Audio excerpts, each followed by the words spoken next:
In this week's episode, Logan and I will answer the question of how much is too much. Let's get into it.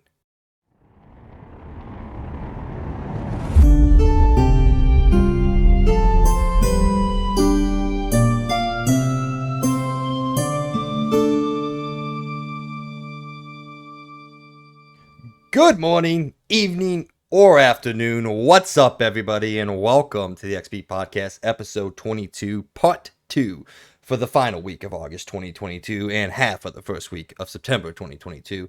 I'm one of your hosts, Mike C., and joining me, as always, is my pleasure, the Birdman himself, Logan B. What's going on, man? None much. Exciting week. It's my birthday week, so yay! I turned Yay. 25. Older. Woo! Hey, My 1 year. insurance goes down, and I can rent cars now. Woo! 1 year away from not being able to binge or borrow from your parents' insurance. That's fair. 26 is when that ended. Because I remember that's when I blew my knee out for the second time. So literally it ended on October 31st because my birthday was in October. So when you turn 26, you have like to the end of that month to use up your insurance before I'm not allowed. So I got my last physical what's it called? Oh, physical therapy. Physical therapy? Yeah. Okay, yeah. I went through my last physical therapy on October 31st, the day my insurance ran out. Jeez. Well, you also got to remember this. I'm married, so I don't get all that insurance that my parents would be giving me. It's gone. Yeah. As soon as you get married, that's gone. Out. So I pretty much had to have my own insurance at this point anyways. You want to know what's funny? Is since I got off my parents' insurance, I've had insurance for a total of about 4 months in the past 4 years. So, jeez. I mean, shit's yeah, expensive, man. Shit's expensive. I don't feel like paying is. for it. I mean, the only reason I have it is because my work gives it to me, so I don't have to really pay for insurance. Well, that's then, where the bonus is. Yeah. So, anything cool you did this week? Well, I mean, soon people will be learning about the certain game I talked about last week. I have a lot to talk about it. I'm very excited to talk about it. Other than that, well, my mom made this super good brownie thing, which was super good. She made this like brownie Oreo cookie thing. It was all mixed together. Phenomenal. Super good. Other than that, just pretty much been chilling. I played some games. I watched a movie that I'll be talking about soon, and yeah. What about you? Well, I was really excited. Today was my first day in my new department at work. I finally got them to switch me, and I officially started in electronics today. So. Oh, I seen that. Yeah, I seen the video. To respond, but I get a chance. I get to talk about and do things that I'm actually interested in, and not stock cereal, which sucked. So that's one targeted play that actually knows what they're talking about in the electronics area. Yeah, I know. I actually helped out quite a few people. My very first customer, I stopped this lady and I was like, "Hey, can I help you find anything?" She was like, "Yeah, I'm looking for a charger for my Acer Spire 3 or whatever." And I didn't say this out loud, but in my head, I was like, "Well, you're looking at RCA audio cables, so that's not it." Yeah. But I didn't say that obviously out loud. I was like, "Oh, they're over here." So I just had to laugh. I was like, "Oh, people, I love people sometimes." Oh, but other than that, as I said, I haven't been doing too much. I did watch one full season of a show that I'll be talking about. A new season came out. I was excited about it, and I'm massively aggravated at Cult of the Lamb, but I'll talk about that later.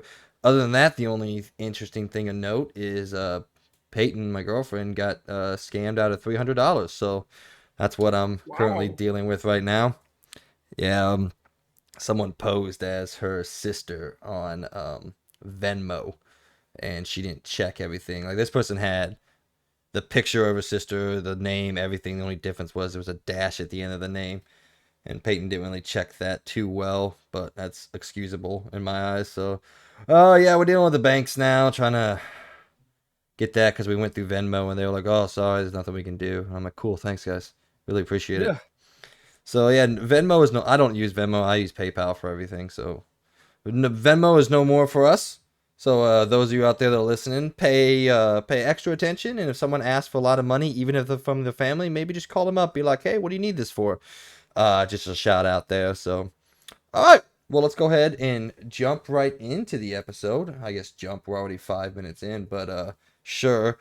First things first. We always start off with question of the week. This week, there's a lot of announcements of video game adaptations and other things coming out. We got quite a bit of news on some of those adaptations. So I want to throw it over to Logan talking about this and ask him, of all the upcoming video game adaptations coming to theaters in a streaming service near you, which one are you most excited about?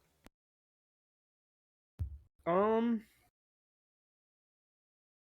that's a hard one. I would probably say the one that I'm the most excited for. I don't know how good it's gonna be, but it'd be cool to see the Fallout one. That one, I don't know how much news has come out about that, but that one I'm probably the most excited for because I feel like the thing is you can kind of create anything with the Fallout universe as long as it's a part of the universe in some way or form. Everything else kind of scares me because it's not really a universe. You're making out of specific characters, and it's either whether or not the director actually understands the characters is how good it's going to be. And about 90% of directors don't understand video games, it seems like. So, well, sorry, more like 99% because most video game movies are usually not even close to the video games. So, yeah, I don't know. I want God of War to be good. I not really that excited about the Horizon show, but I'll still watch it. But I'm just more excited for the Fallout one than anything because I feel like they have creativity, and also I'm interested about the Last of Us one. Even though I should probably beat the game first before I watch that show, because if it's gonna be one for one, then it's just gonna be pretty much be watching the campaign. Well, So you should watch the show. You should play the game regardless of the show's existence. Just play the damn game. It's one of the best I games already ever said I was gonna made. play the game, but I'm also gonna probably not spend $70 getting it. I'll probably wait for a little bit, but I will get it at some point So, so I can actually. yeah, I'll kind of take a not an adversarial stance, obviously, but an opposite stance with you, which is what we do here. It's kind of what we're known for. Well, at least I hope we're known for that. But I'm actually really excited about most of them. Even the Fallout one, as a guy who doesn't really care about the Fallout universe at all. Yeah, the opportunities for doing a wide variation or a wide range of things for that show are really exciting. But I will say, like, I actually think video game adaptations are in a good point. Like, if you think some of the ones we've gotten recently, yes, not all of them have been incredible or amazing. I'd argue that really most video game adaptations aren't incredible or amazing. But we've moved past the point, at least in my eyes, where one comes out and it just sucks at all times. I think the last one that really wasn't good movie at all was the Mortal Kombat one that came out a couple years ago. Like, it just wasn't that good of a movie. But you look at Uncharted. I really liked Uncharted. You were a little down on it, but it was still enjoyable. The Halo TV show. I know a lot of people didn't love it, but it's still not like what we would consider to be bad. Like, like the bad adaptations out there. You got the Sonic movies; those are great. Detective Pikachu, that was great. So I think we're in a much more healthy time now with video game adaptations where people are taking them a little bit more seriously. And while, yeah, maybe they're not one for one, and maybe not everything is perfect about uh, going from screen, I guess it's screen from screen, going from console to screen or PC to screen or whatever it is. Neither have books. Book adaptations have been off and things have gotten changed and not everything's the same. But those are at a very healthy point. Maybe not as much now because it's been kind of ran into the ground, but you look through some of the best movies and a lot of them started out as books. So I think we're in a much better place. So that kind of gives me a lot of excitement about what we have going on. God of War, I'm super stoked at. Horizon, I'm excited, but Netflix continues to be the worst version of Netflix that we can muster up right now. We'll get into that here in a couple hours or so, however long it takes to get there. But I love Amazon. Not the company. I love the studio, the production. I like a lot of what they do. I've liked a lot of their shows, so I'm really excited about God of War. But the one I'm obviously most excited about, everyone knows, is The Last of Us, coming from HBO. Um, I am so excited. I'm through the roof excited. I think it's coming in at not a perfect moment, I guess, but like a good moment. We're getting the remake, whether people like it or not like it. It's in the media, it's in people's eyes, and the show will get more people attracted to it and more eyes on it. And we just got our first look. I don't know if you saw that. There was about a 30-second first look that actually showed with the first episode of House of Dragons. They showed off, like I said, about 30 seconds of the show. And, from that really short time, you can't garner much, but I can garner that it looks great.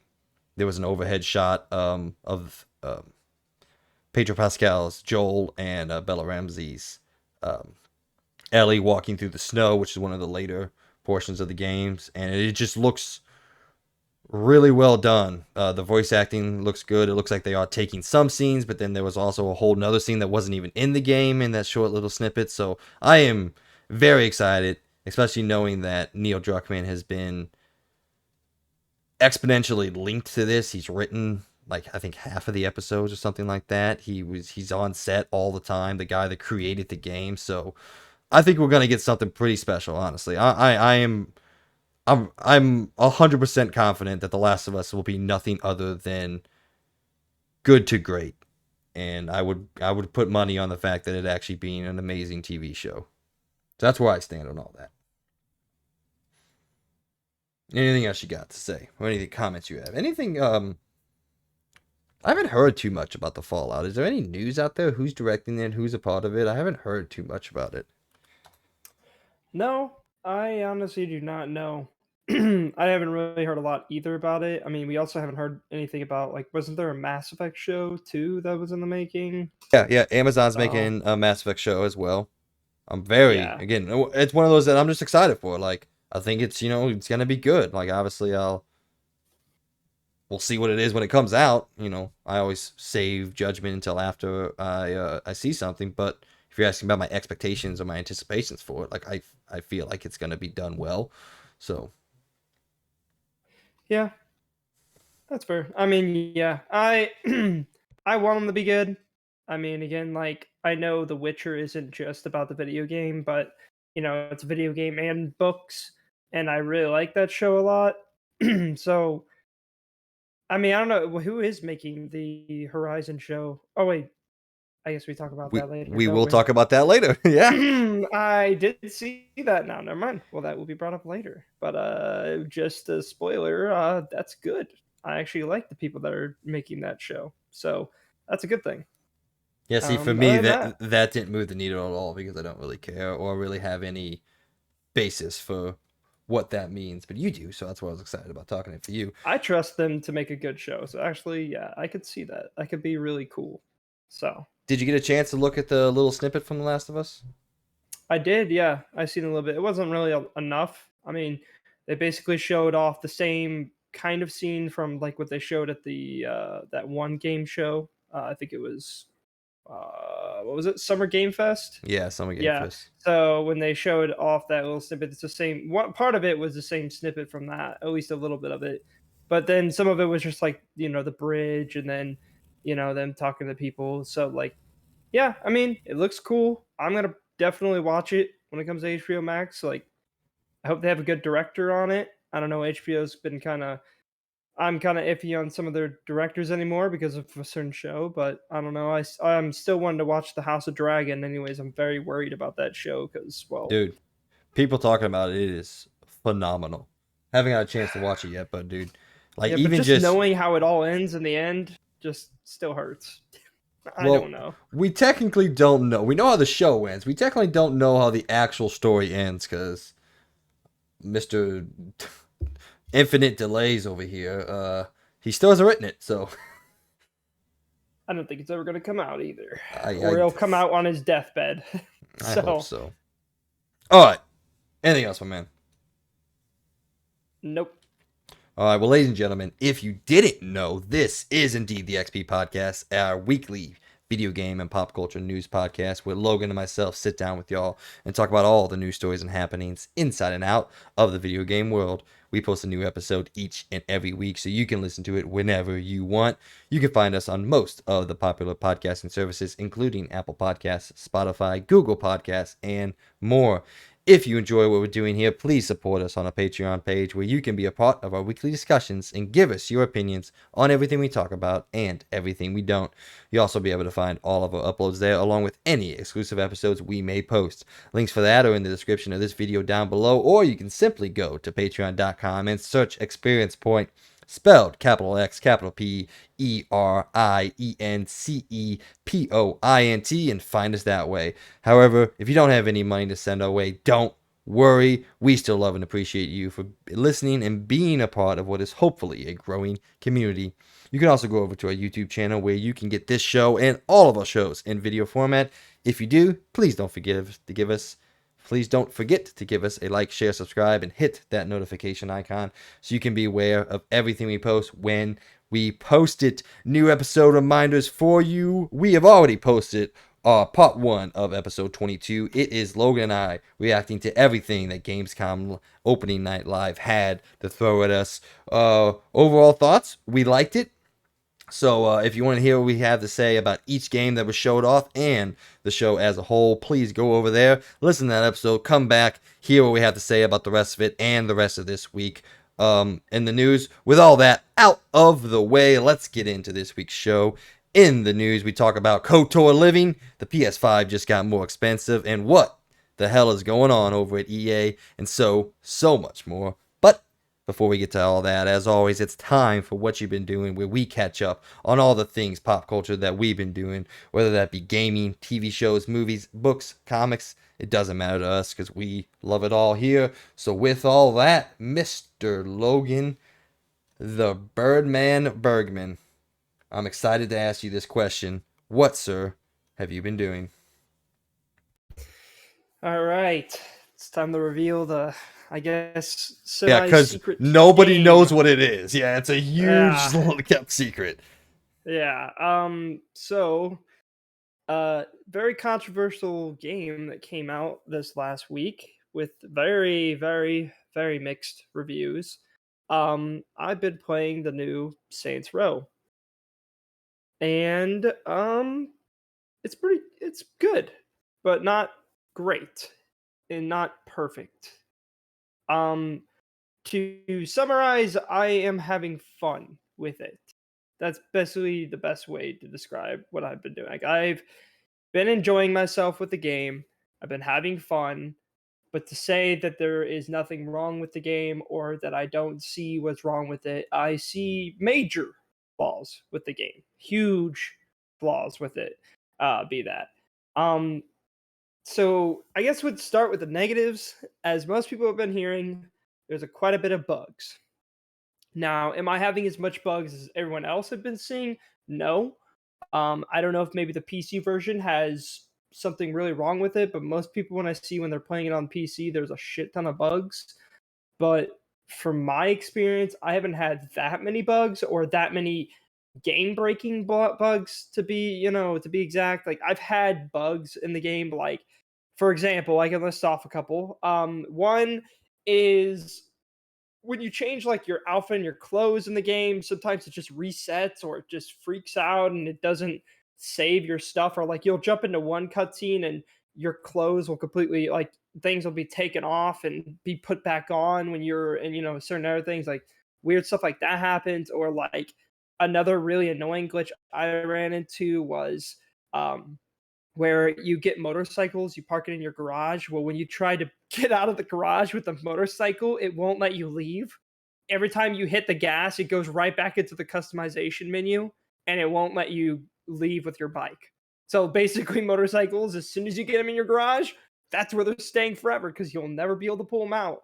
Um, so that's been pretty annoying. Um, I mean, other than that, the only other big disappointment for me so far. Well, first, I guess I should get to the main thing. Like, how is the story? And do I enjoy the characters? Do I enjoy the open world? Do I enjoy the side content? Um, so far the story, I think it's. I mean, I know a lot of people don't love the new characters, but in my opinion, it's a lot of just Saints Row. Has the same Saints Row in a sense, comedy to it. It's as cheesy as it's always been. It's not a serious game at all. It's, it's got some really, sometimes I don't hate the characters. I'll tell you that.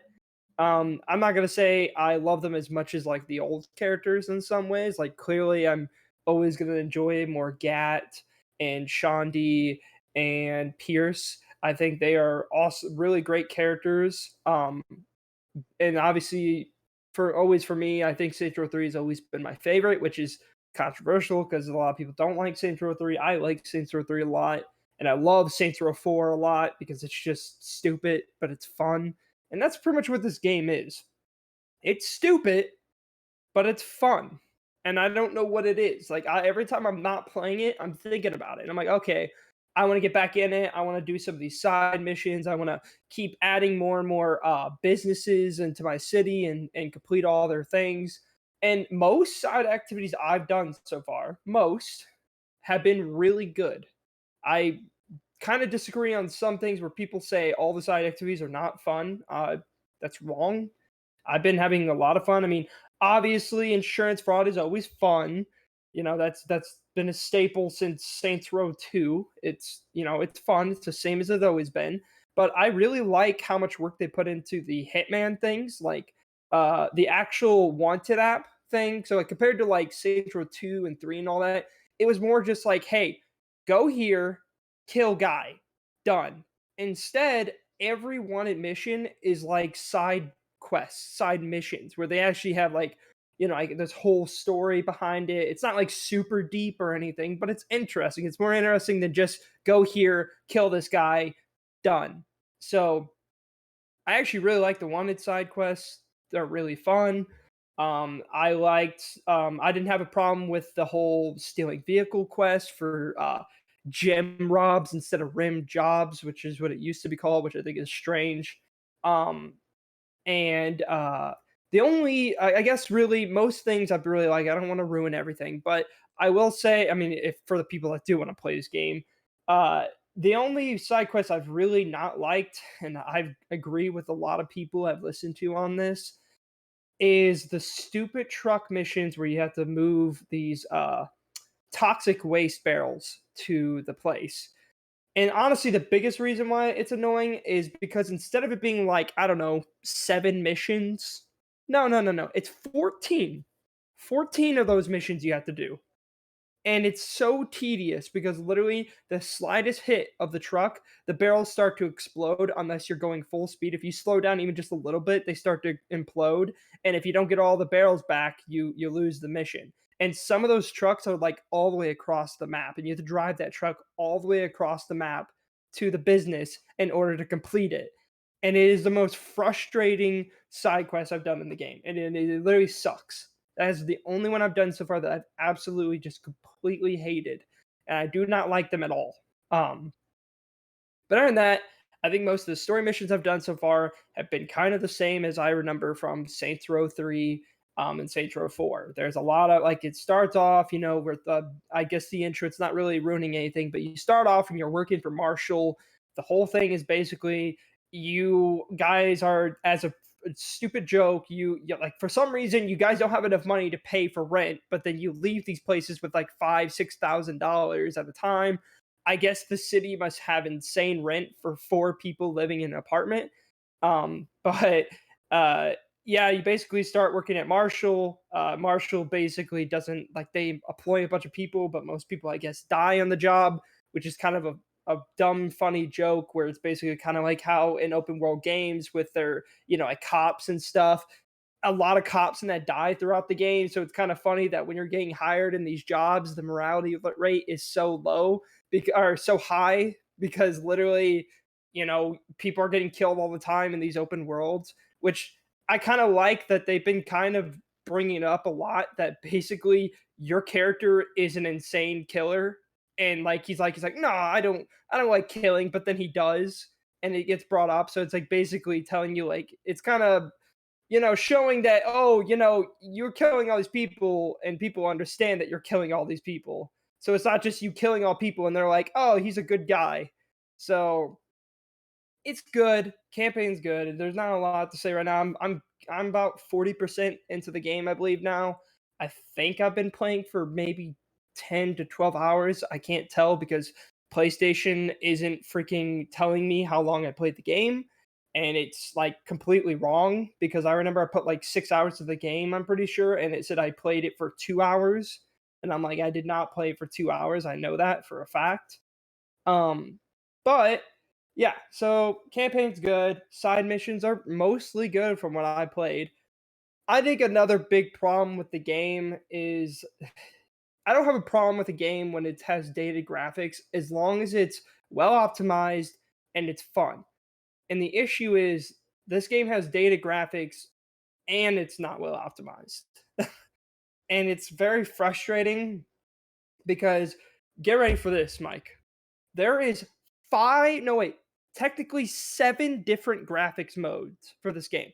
Seven. And that's insane.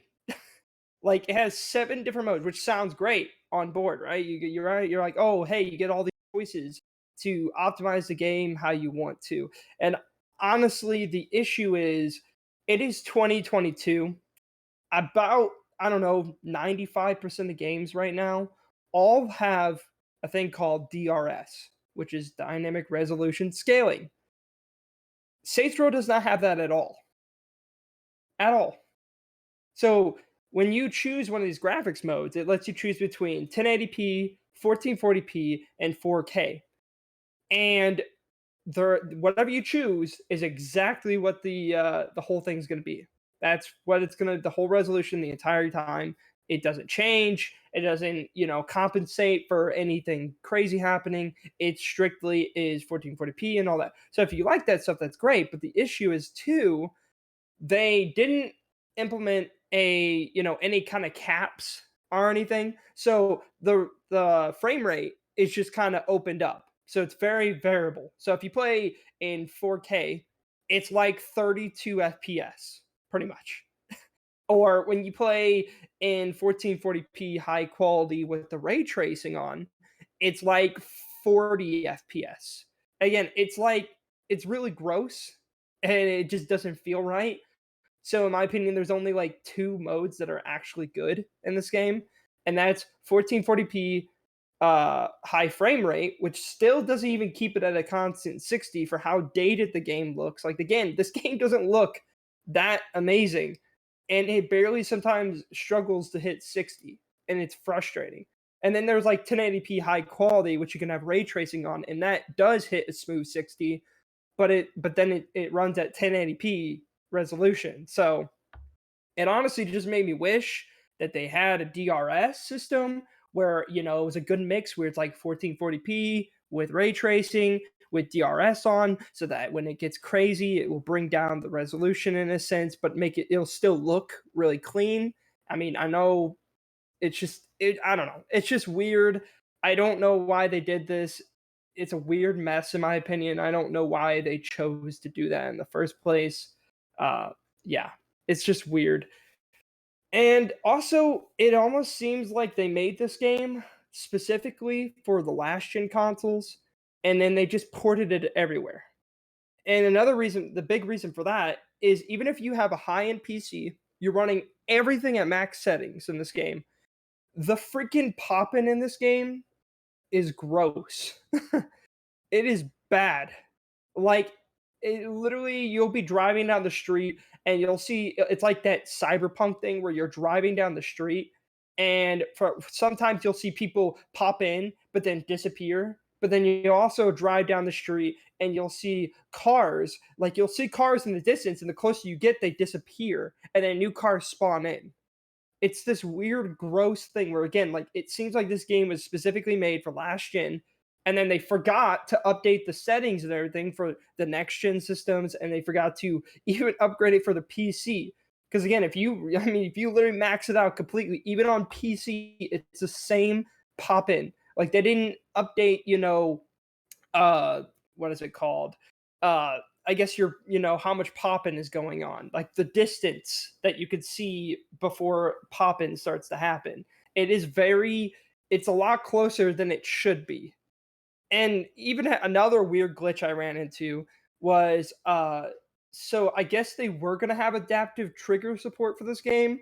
They kept the option in, but when you turn on the adaptive trigger thing, it would change it would invert your controls to the Y, invert the Y axis, and it didn't work.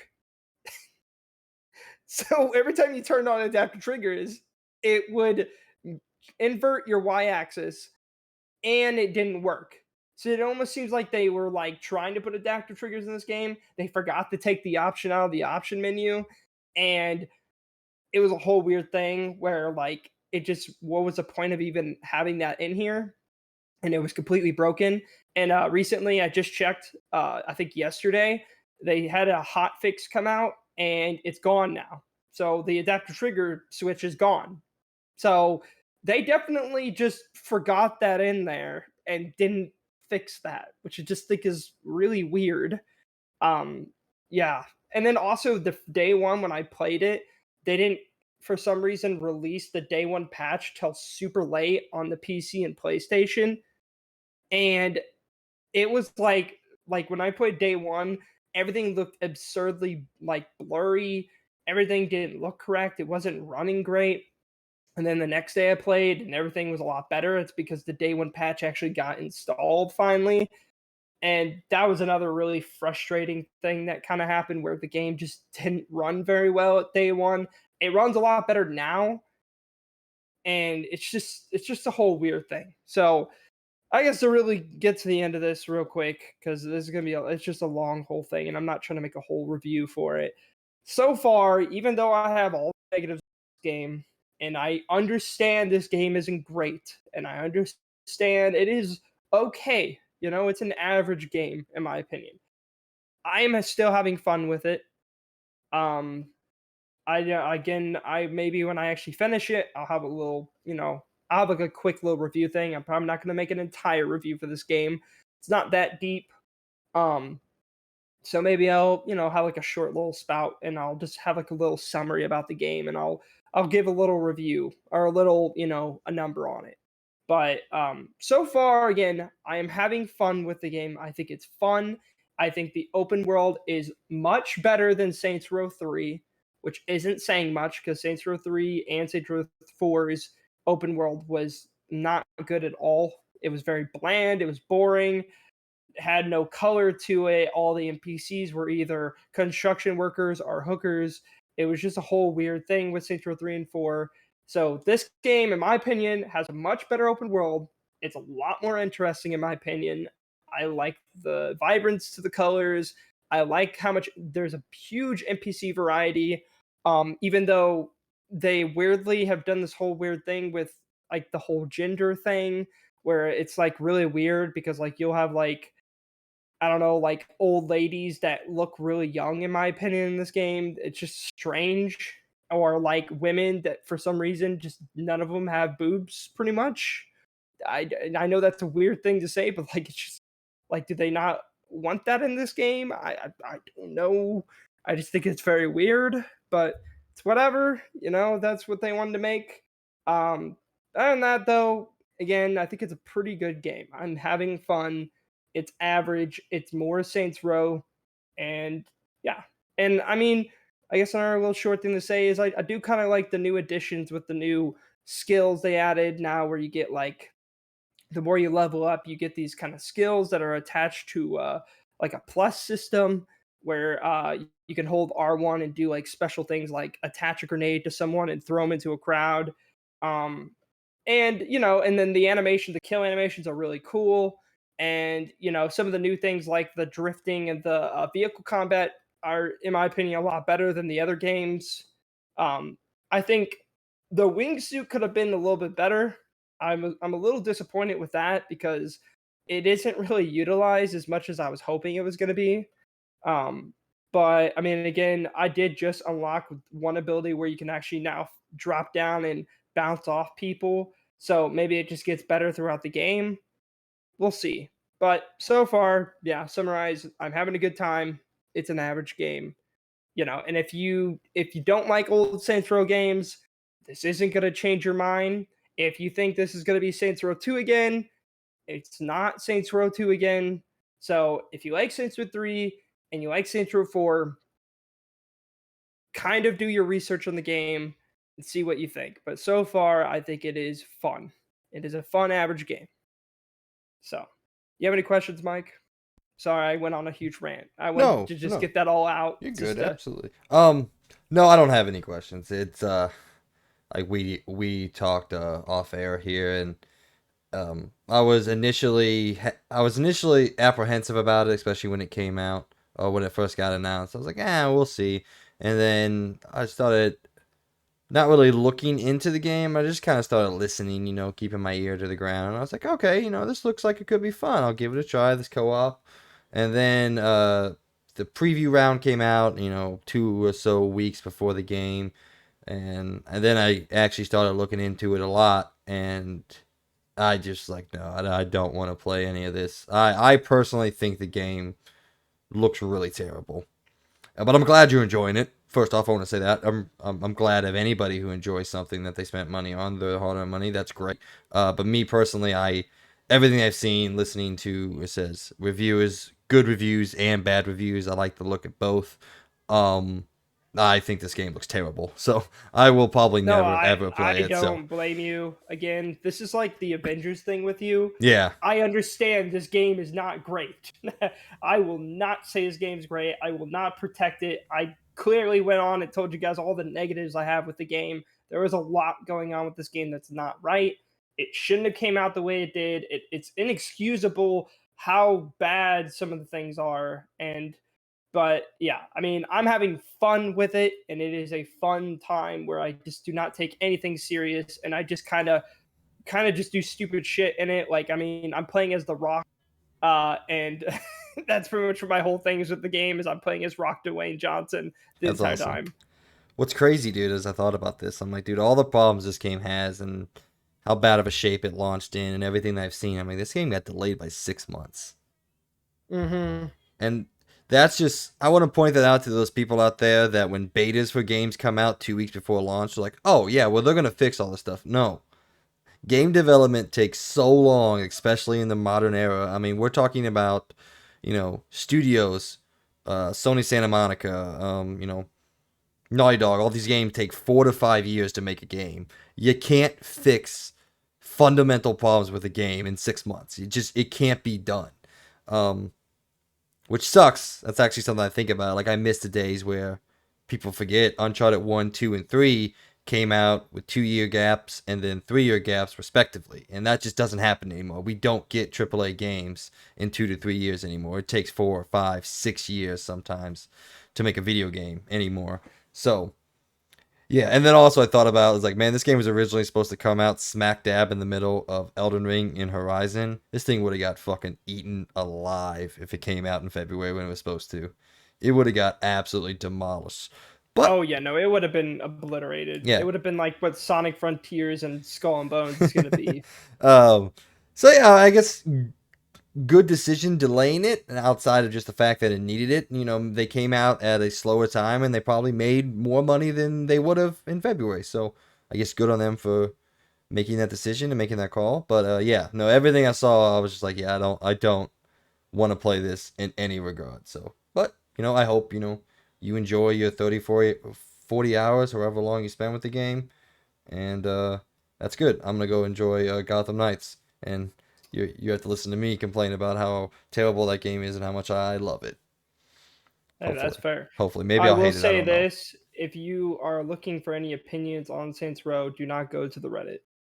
The Reddit is cancer, and just don't go on there because literally, if you try to even bring up one little problem in their Reddit, all the fanboys crowd around and they act like this game is the best thing ever, and it's not. See, I It's hate not. that. Saints I'm Row a is not the best game ever. I hate Reddit for that reason because most Reddits, when it's about games, they're all like, there's nothing wrong with this game. It's so stupid. When people make fun of this game and I'm enjoying it, it's like, okay, cool. I'm happy people enjoy it. Like, I'm enjoying it. It's fun. But I understand that there are flaws with this game. There are big problems. And when I'm trying to state a problem and then you come at me and dislike it and you're all like, wow, you're just a hater. It's like, no, I'm bringing up a problem with the game. This is just a fact. It's not like I'm making fun of the game. Like, I'm enjoying it. I'm clearly playing it. I probably put 12 hours into this game and I'm still playing it. So if I hated it, I wouldn't even give it a try. Yeah, So I got in a Reddit war myself this week on a topic that we'll be talking about pretty shortly. Um, nothing pisses me off more than fanboys that blindly defend something. My perfect example is I fucking love Star Wars. I love it to death. But because of that, I want it to be the best that it possibly can be. And I criticize it more than other things that I don't care much about because I think it deserves more. Like what's happening to Star Wars right now and what's going on with some of its treatment and some of the decisions that are being made about it. I criticize all of them because like this isn't me personally speaking, Mike Z, me what I want from this franchise. And I'll be right in line with the picketers and whatever, and be standing up for what I want from my favorite franchises because I want them to be the best that they possibly can be. And I honestly, this is probably um, what's it called? What's it called when you make a stance or you make a thing that's not popular? Um, Oh, controversial. yeah, they're a controversial stance, but I think fanboys should be more critical of the things that they are fanboys of than aren't. Same as me is, again, you look at like Xbox is I'm not really highly critical of Xbox when they make decisions that I don't like. It's just because I'm not really a fanboy of that. I like them and I want them to be the best they can be. But like if they make a bad decision, I'm like, oh, whatever. But like I would expect Xbox fanboys when they make a bad decision, same as when Sony makes a bad decision or when Nintendo makes a bad decision or Star Wars or so on and so forth. We should be critical of the things that we love because we want them to be the best they can be. And a lot of the times when we are critical about those things that we care about and we love, well, I guess not all the times, but sometimes things change. Again, a perfect example, Sonic the movie. That first trailer came out and the fanboys, quote unquote, hated it and just ripped the studio apart. And they went in and they fixed it. And now Sonic movies are loved or liked, whatever you want to say. I personally really, really like them. And I can't wait for Sonic 3 when it comes out. So maybe those of you out there that vividly defend something blindly or just because you like it, it's not a bad thing if you criticize things that you like. I see that as a good thing. All right. My rant's over. What else you got? Other than that, let's see. I mean, I don't think I played much other games. It's basically just been I get home and I play Saints Row. But I did, as I said last week, I did end up watching Jurassic World Dominion. Um, I would say mostly what you said on the I don't know what episode it was. A while Um, ago. I agree with you on the point that the villain just was kind of like I don't know. He just kind of was there and he was awkward and he just kind of did questionable things for questionable reasons and he didn't really have a good motive. He just kind of was like, I did it and it didn't work out. So instead of me trying to fix it, I'm a bad guy. So let me not try to fix it and try to kill people and do stupid things. It's like, okay. Yeah, I think that's probably my least favorite part of the movie. I didn't really care for him. I don't even understand why they even made him the villain. He just didn't seem very villainy. Uh, it's just strange. But I did still like it.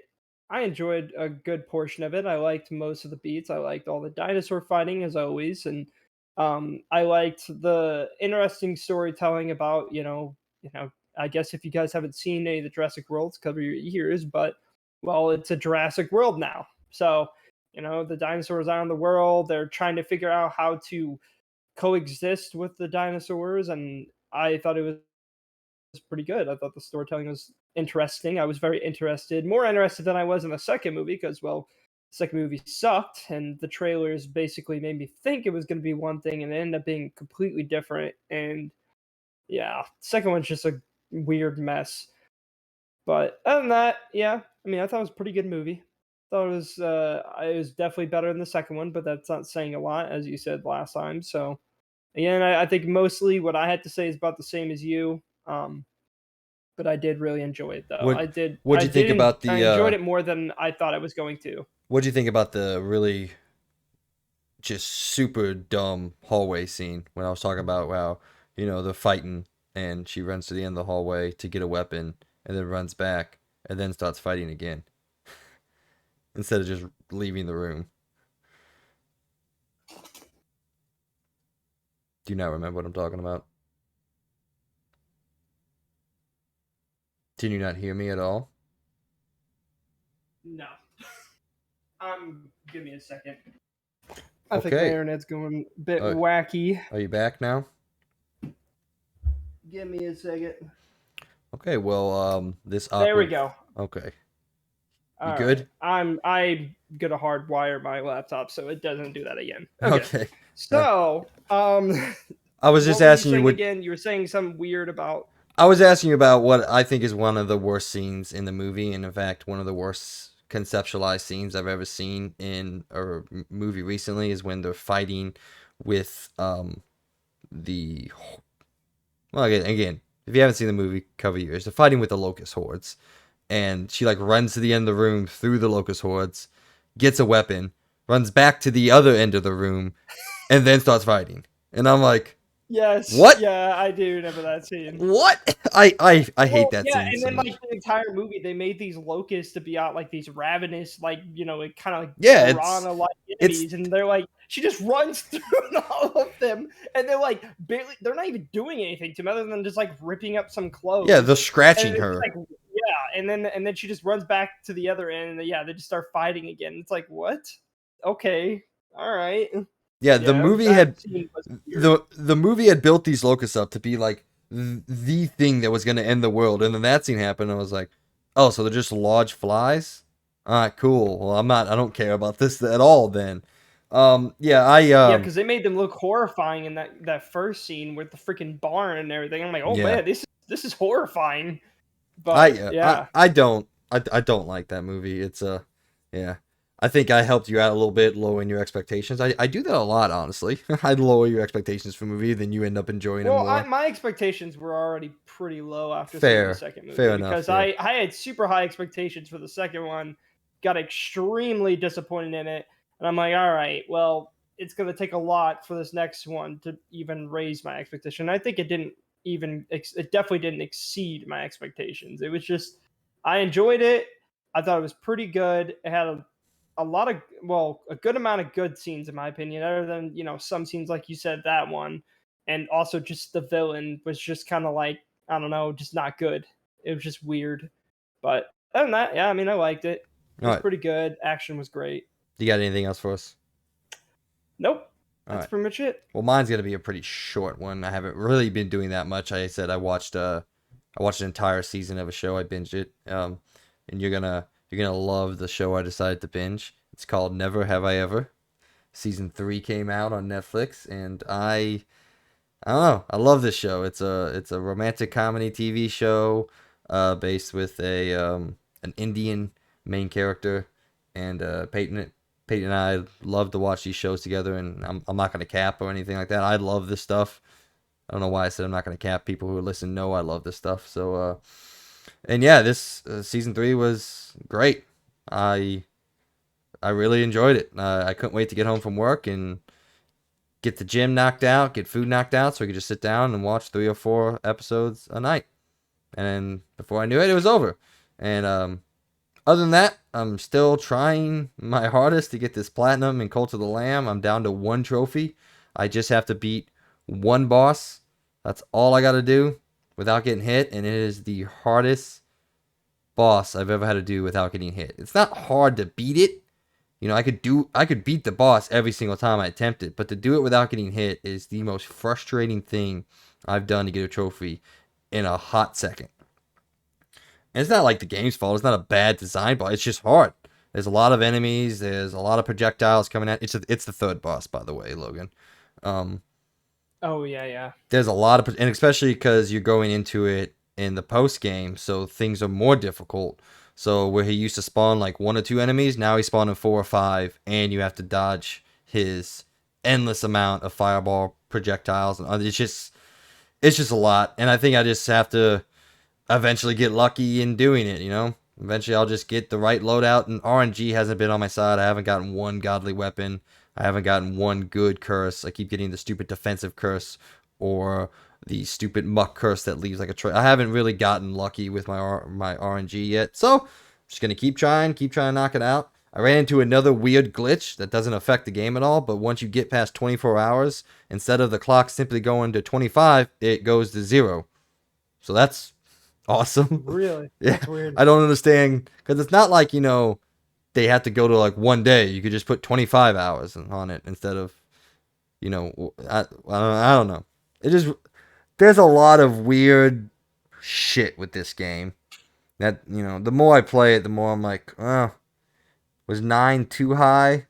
But then I also don't want to backtrack on some stances that I've made. So, but whatever. I'm going to stick with it. But yeah, it's just the more I play with it, the more I'm like, man, there's a lot of weird shit that's pissing me off. But that could just be the trophy grind and not the actual game.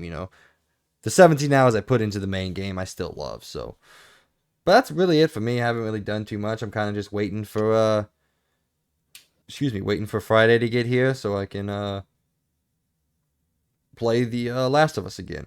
I'm excited. I can't wait to play through that game again. I get to play through it twice. I'm gonna play through it on my own, and then Peyton also wants me to play through it for her or together, whichever way we want to do it, so she can finally play part 2. She still hasn't played part 2, but yeah, I think I'm gonna play through it for her so she doesn't get to the end of the game and have 3 weapons like she did the first time. I don't know how she beat the game the first time, but I remember walking in when she was doing the final, when she got to the hospital. I was like, how do you not have more guns? She was like, I don't know. I was like, did you not pick up any of the training manuals? Any of it? She goes, I think I found one of them. I was like, oh my God, they're like given to you. Like all you gotta do is pick them up.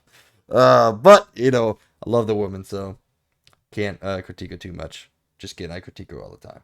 But that's it for me. Just that one TV show. There's a couple movies that I want to sit down and watch desperately. I just haven't found the time to. I want to watch Prey, the new Predator movie on Hulu. I said I got to finish um, the final episode of The Boys, final episode of Miss Marvel, and then I want to watch She-Hulk, but I just can't bring myself to it. And then there's House of Dragons. So, um, yeah, I'm hoping that I can knock out The Last of Us pretty quickly, so I have a decent time frame where I can catch up on some of this TV before we get into what can only be described as the absolute crapshoot that is the final couple months of this year. So, starting the last week and a half of October, I'm not gonna have any time to do anything other than just come home, play games. So I'm excited for that, by the way, too. I'm kind of over the slow period and just kind of playing whatever I want to play. I know that sounds weird. I kind of want to play, what's coming out and play it, pretty consistently and just move on to the next thing when I'm done. I'm excited for that. So, but that's it. Got anything else for us? Any response to Never Have I Ever? Are you gonna watch it? No, I'm It's not really gonna. good, man. I Not wish you my liked stuff like show. this. It is really good, though. I'm gonna be honest. I did forget to say that I did. I don't think I brought this up the last episode, but I did finish Umbrella Academy, the 3rd season. Okay, yeah. So, yeah. We'll talk about It it. was pretty good. I think certain characters I still very much dislike from this season that stayed to the point where I still mostly dislike them. I'm very interested on how they're going to do the next and final season. So I'm really interested how they're going to do it because, yeah, a lot of a really crazy thing happened at the end, and it ended differently than I expected it to. But other than that, I mean, I thought it was pretty good. I think it was a lot of almost the same. I still think it's probably the weakest season so far compared to the first two. The first two were great in my opinion. The third one is it's mixed. I think most of it's good, but there's a good portion of it where I'm just kind of like I kind of just want to like have someone punch the person in the face and just get it over with. But other than that, I think it was pretty dang good. Still enjoy it, and I'm still excited for the next season. All right, well, Yeah, that's good. I think That that's pretty much it this week. That, ladies and gentlemen, brings us to the end of what you've been doing. Please let us know in the comments of this video on our Patreon pages what you guys have been doing, and we will be happy to talk about it with you. Have you been playing Saints Row? What do you think about Saints Row? Have you watched Never Have I Ever? What do you think about Never Have I Ever? And as always, let us know anything you want to know down there. We are going to move in now to Around the Point, where we go around the video game world and give you the news that you need to know.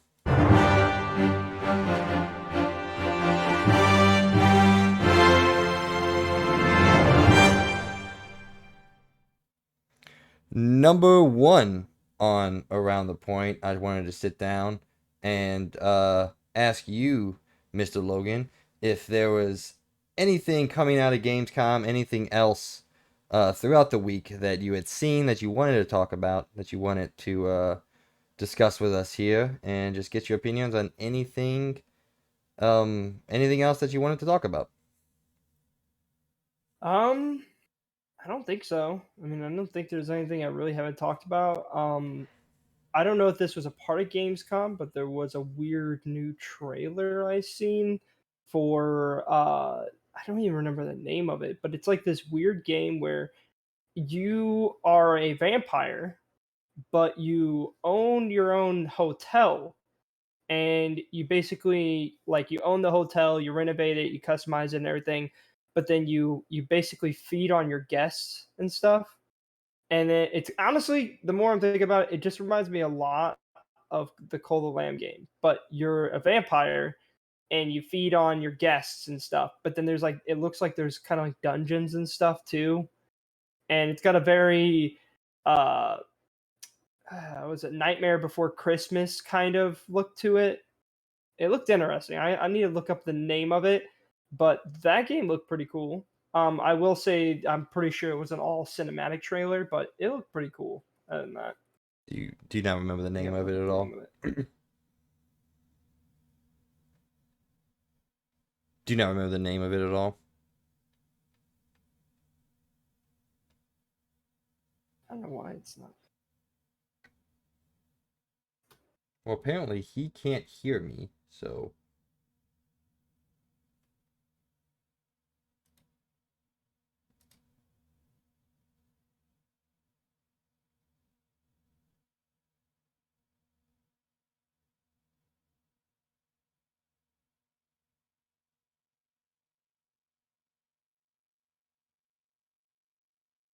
all right. Well, until we get Logan back, I'm just gonna keep going on, going on. A couple of things that I saw during Gamescom was a new 10-minute trailer on Forspoken.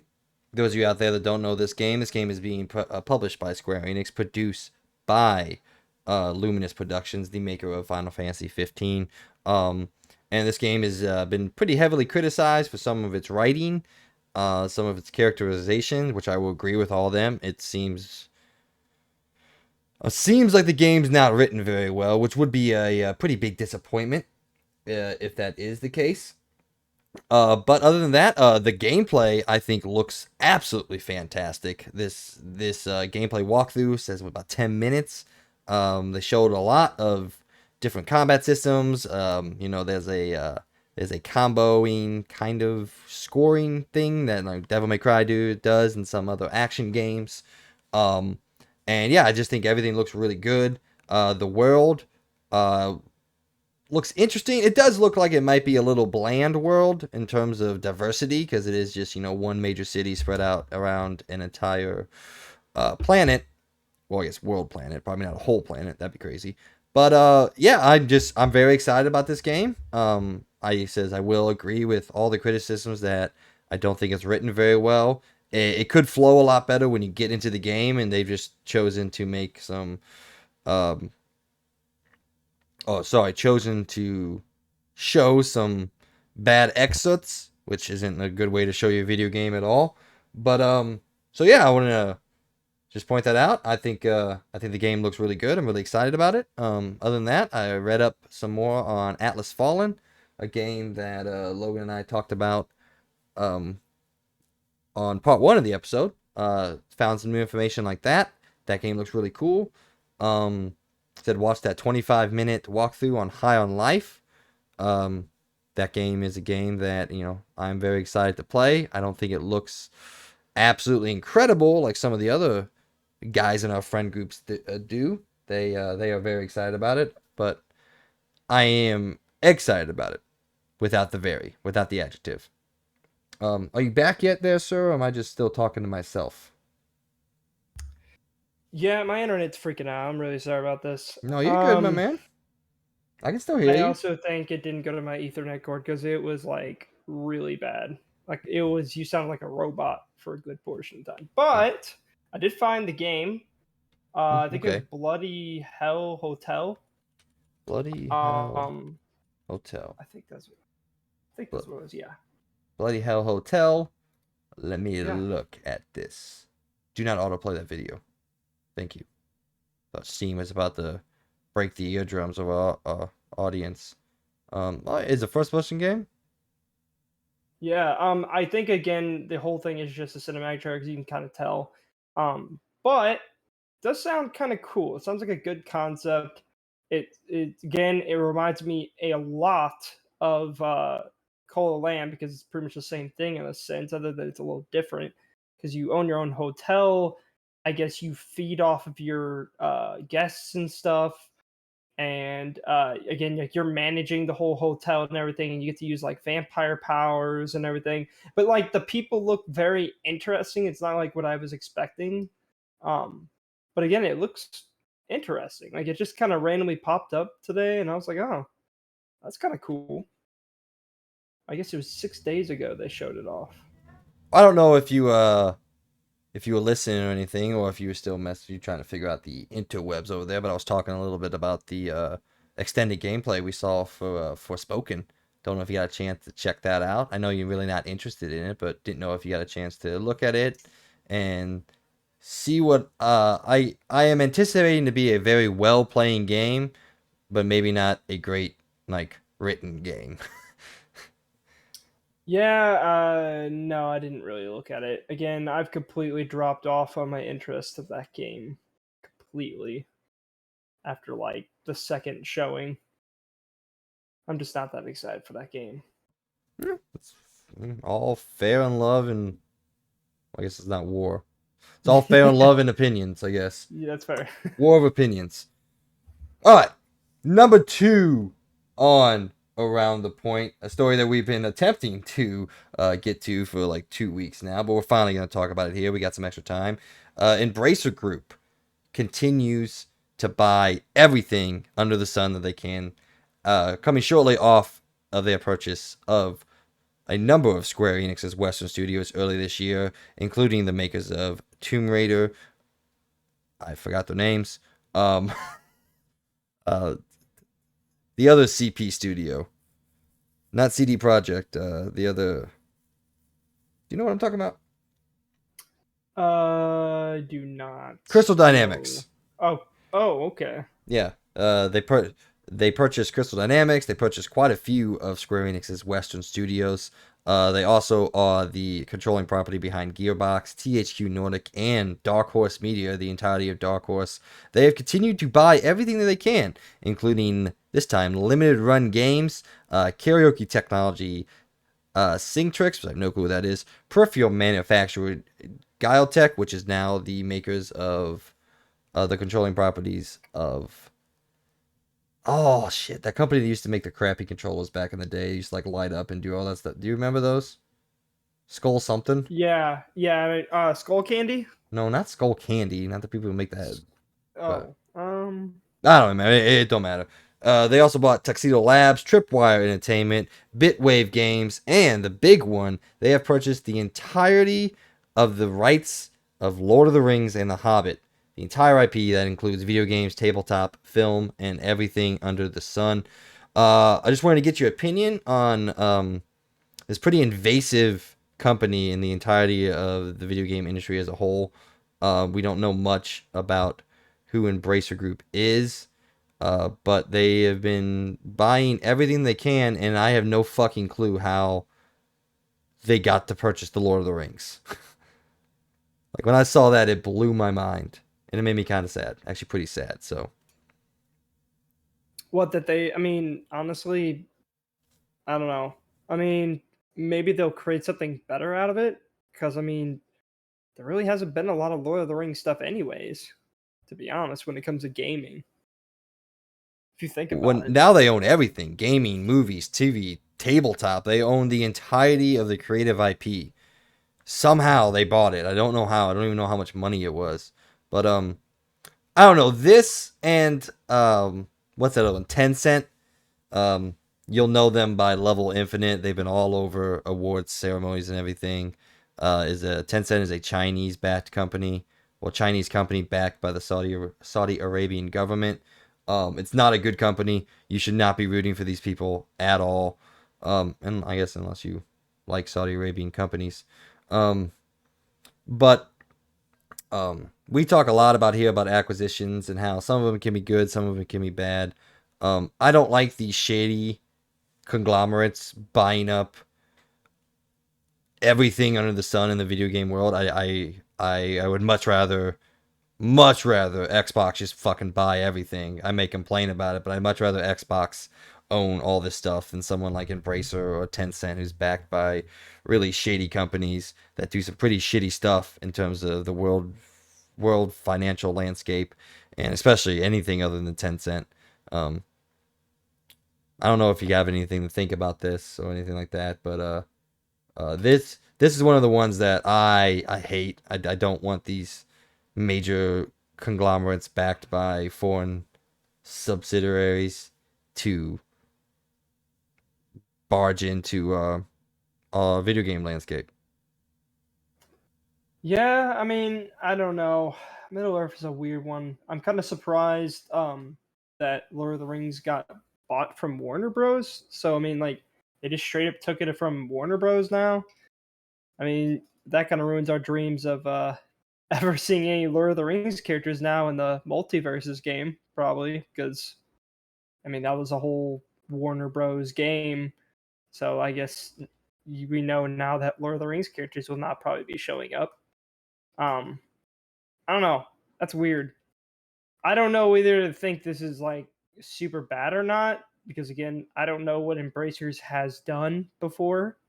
Um, but I mean, if you really think about it, there hasn't really been much for Lord of the Rings, anyways, in the past few years, other than some crappy mobile games. A certain game that we know we're all really hyped for, that's coming out this year. Mike, I know you are next year, I think, right? No, and when does it come out? When does that crappy game come out? Oh, Gollum? Gollum, yeah. I think next year now. Oh, wait, no. Oh, it got delayed. I just don't remember if it got delayed. I believe it got delayed later this year.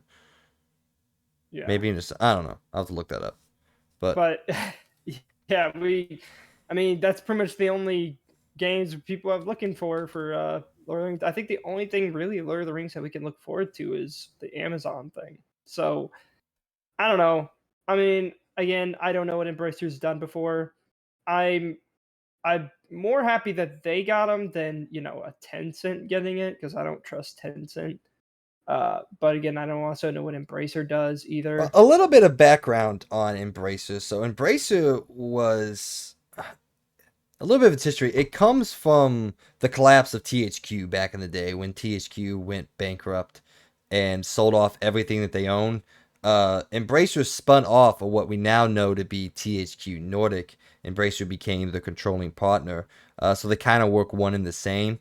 Um, and they kind of spun off that. And then in the past, 6 or 7 years, they've just been buying every IP they can think of. I think now I saw a stat they own 125 studios worldwide, which is ridiculous to actually think about when you think like someone like Sony owns like 22 or 23, Xbox owns like 28. The fact that this controlling company owns 125 studios worldwide.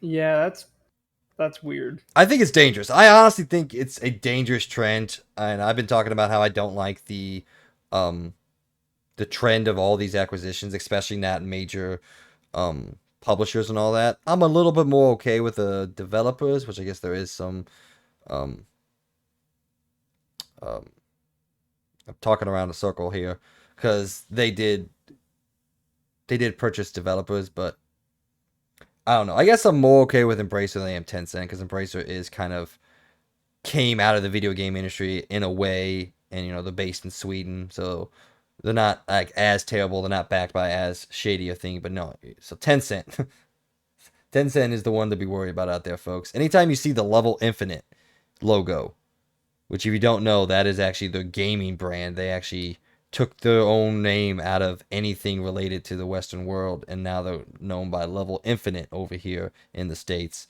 Anytime you see that, don't get excited about something. Or do, I Oh, guess. for It's Tencent, yeah, I yeah, I guess it's your hate. choice, yeah. Yeah, I don't like Tencent. I totally agree with that. They're just greedy, and their whole thing mainly is just mostly most of the things that they make their huge profit off of is stupid mobile games. And yeah, I'd rather them not buy it because they have a huge history of just microtransactions and all that good stuff. So not really good stuff, but horrible stuff. So yeah, I hope I'm more happy again that Embracer ended up buying them than anything else. I am very surprised though that they bought the entirety of the Lord of the Rings property. I thought you just meant like the video game and board game stuff, but no, they should have owned it all. So that's weird. I don't know what they're gonna do with the entirety of the Lord of the Rings property. Like, that's a strange one. Are they gonna like? I guess they're. I mean, they're probably still gonna again let the Amazon show go on, and I don't know if they're gonna do much else other than maybe make another Lord of the Rings game or make a remaster of Lord of the Rings game that came out a long time ago. Who knows? We'll see. Let's stick into the topic of Embracer. Excuse me. Sorry, that was a great segue. Number 3 on Around the Point. Ladies and gentlemen, KOTOR lives again. Reported by Bloomberg earlier this month. Aspire has in fact been taken off the project and is been handed to Saber Interactive. Those of you that don't know Saber Interactive, they are the minds behind games such as Evil Dead the Game, Space Marine 2, SnowRunner, um, and Dakar Desert Rally, which one of the guys I work with at work is really excited about the game. I know nothing about it. So, what do we think about this? KOTOR lives again. There's still a chance this game comes out, whatever form that takes. I guess we'll have to wait probably till 2024 at this point to see. But I want to know if you have any belief or hope that this game is good in any way. Because while Saber Interactive, I think, is a more capable studio than Aspire, however you want to say it was. I still don't think they're big enough to actually do this game justice and to make this game in the way it should be made. So yeah, what do you think? You know, this is a game that you are very excited for. You've never played it. You're looking forward to getting to play it for the first time, and the possibility that you still get to whatever form it may or may not take. I guess we'll find out in the coming years. Yeah, that's a interesting publisher or no Developer. developers to pick. The publisher Um, is Embracer and Sony. Oh, okay, okay. Okay, so the developer of Saber, a very interesting choice for that kind of game. Because, like, most of the. Well, I guess they're making a Quiet Place game? What the heck? Um, but, yeah, I mean, most of their stuff is, like, multiplayer based things, not a lot of single player stuff. So that's a strange pick. Um, so I'm very worried because again, they're not known for single player based stuff. They're all multiplayer. They don't. I don't think they really have anything that's strictly just a single player game. So yeah, I don't know. I don't really have a ton of faith in them making a specific single player game.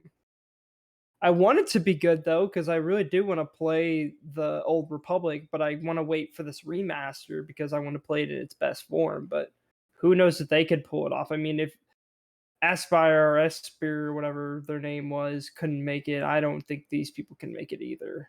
They make good games. Saber, I mean, I like World War Z. World War Z was fun.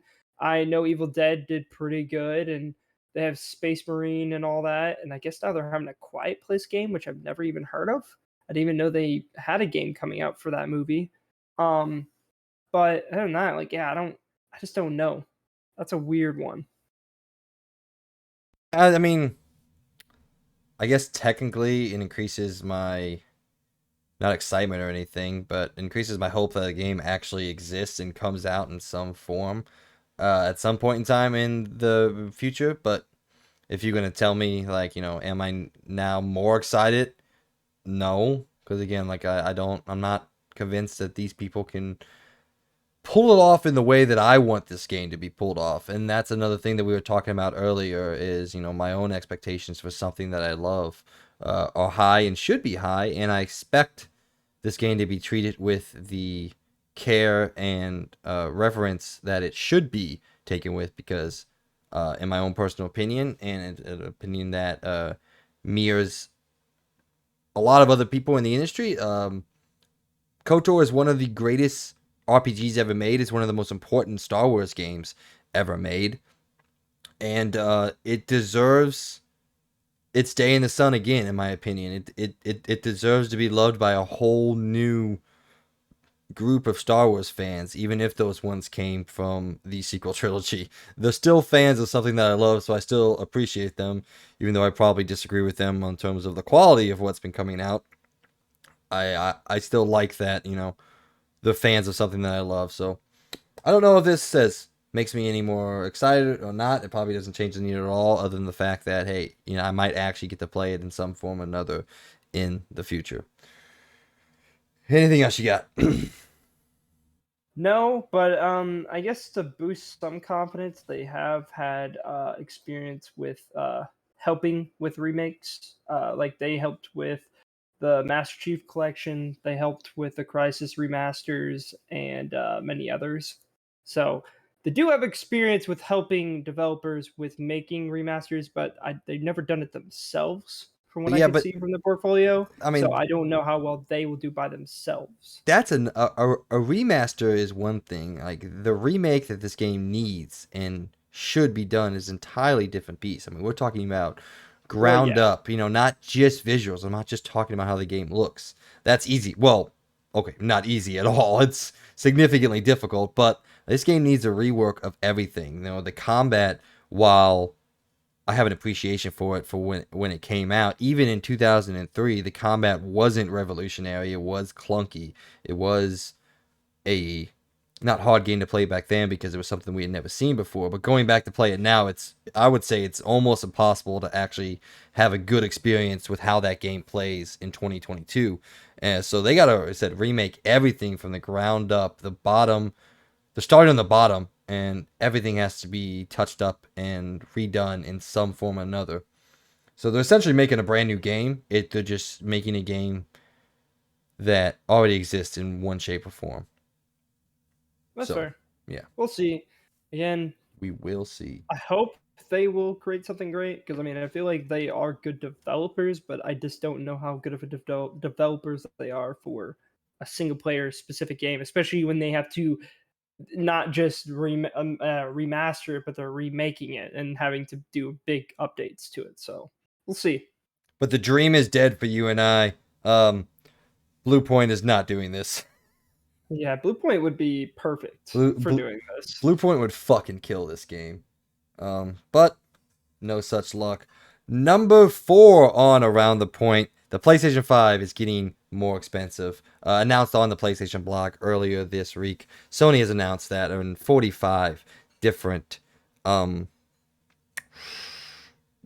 markets. There we go. I couldn't think of the word markets around the world, excluding the United States. Most importantly, Europe, UK, Middle East, Africa, Asia, Latin America, and Canadian markets. It is going up by what can be equated to about $50 here in the United States. Reading from the blog, it says the global economic environment is a challenge that many of you around the world are no doubt experiencing.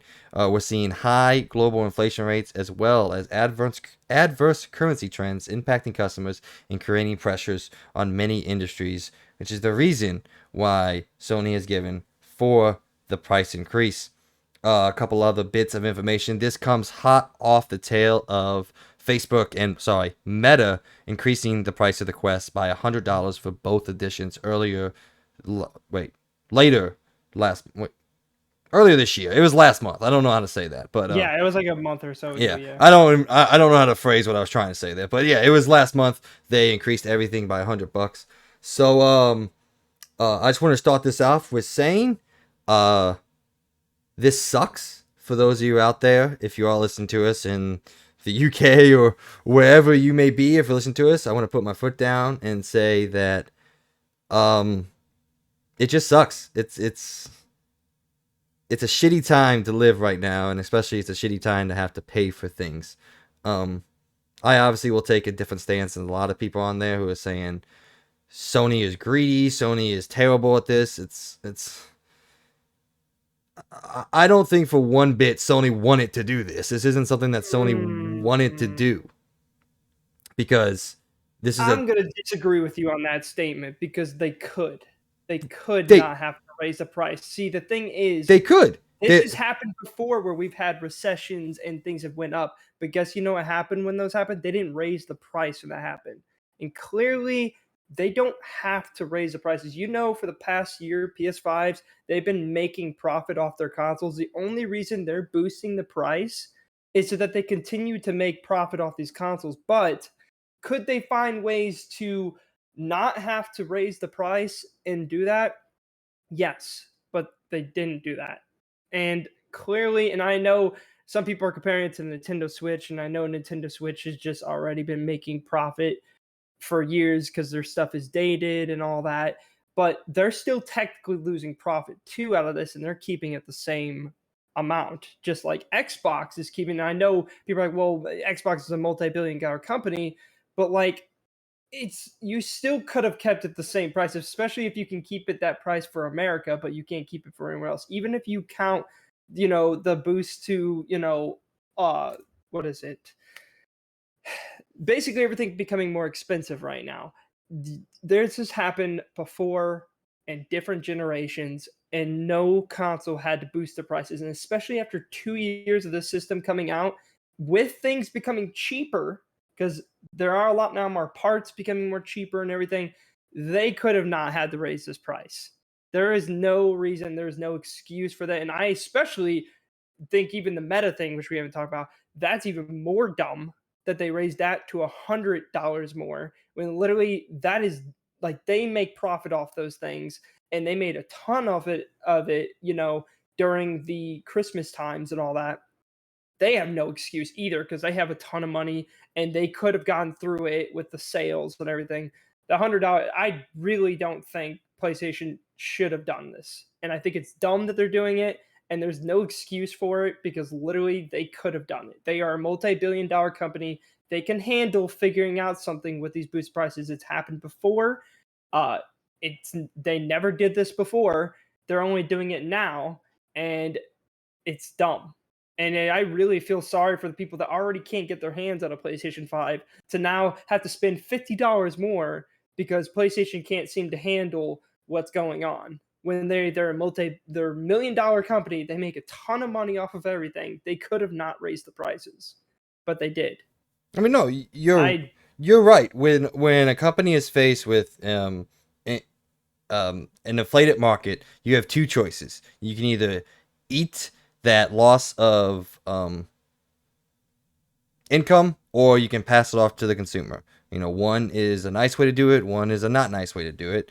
And Sony has decided, PlayStation has decided that they would rather not have to eat the price of the continued inflation and pass that off to the consumers in the markets that are being affected with it the most.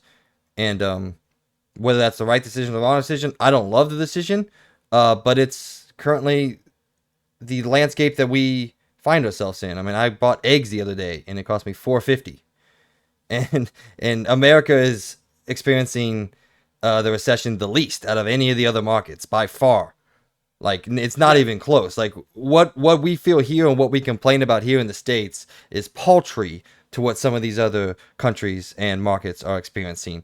Um, again, do I blame them?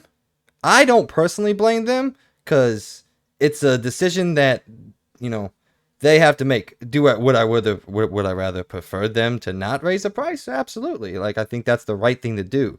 But at the end, these not though. businesses, It's huh? not the right thing to do because it's been 2 years since this has been released. I said it's Usually at this time period, systems start to go down in price, not up in price. even with the problems that it is. Like, I don't think it's a smart idea, and they're getting a lot of lash about this. And honestly, it might hurt them in the end by doing this because they're probably going to sell less. Because why would people want to spend $50 more and have to spend more than the last guy that had to buy it?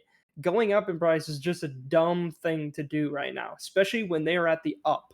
They should be staying at the up, keeping it the same price because they make plenty of profit. They could also use the profit that they made in the last year to compensate for the issues that they're dealing with right now. But literally, things are going down in price. Yes, we have the whole problem with that, but like at this point, they should have their shit handled. It's 2 years they've had the system out, literally. And I know again, Microsoft's a lot bigger of a company. They have a lot more money and everything, but like clearly, I think Nintendo and Xbox are doing the smarter thing by just keeping it the same price. Because yes, they're going to be losing some money, but they're still profiting every year by game sales and etc. I mean, anyways, consoles usually don't make them a lot of money. It's mostly the game sales. So why are they deciding to boost? I mean, they already boosted the game prices. So like, why boost the freaking console price too? Even I know that America is doing with a lot less right now than other countries, but still, that's why you're a $1 million company. You deal with that. You deal with that price cut and you still make profit. You get through it and then it ends up working out. It's been this way for years. Most consoles have done this. Well, all of them have done this where they don't raise the price. And usually by now we would have cheaper systems out. So, and I know the reason why that is right now because it kind of sucked. These consoles came out at the worst time. They came out in 2020 when we had a whole global, pandemic. But still, like you should have it down by now. You're a big company.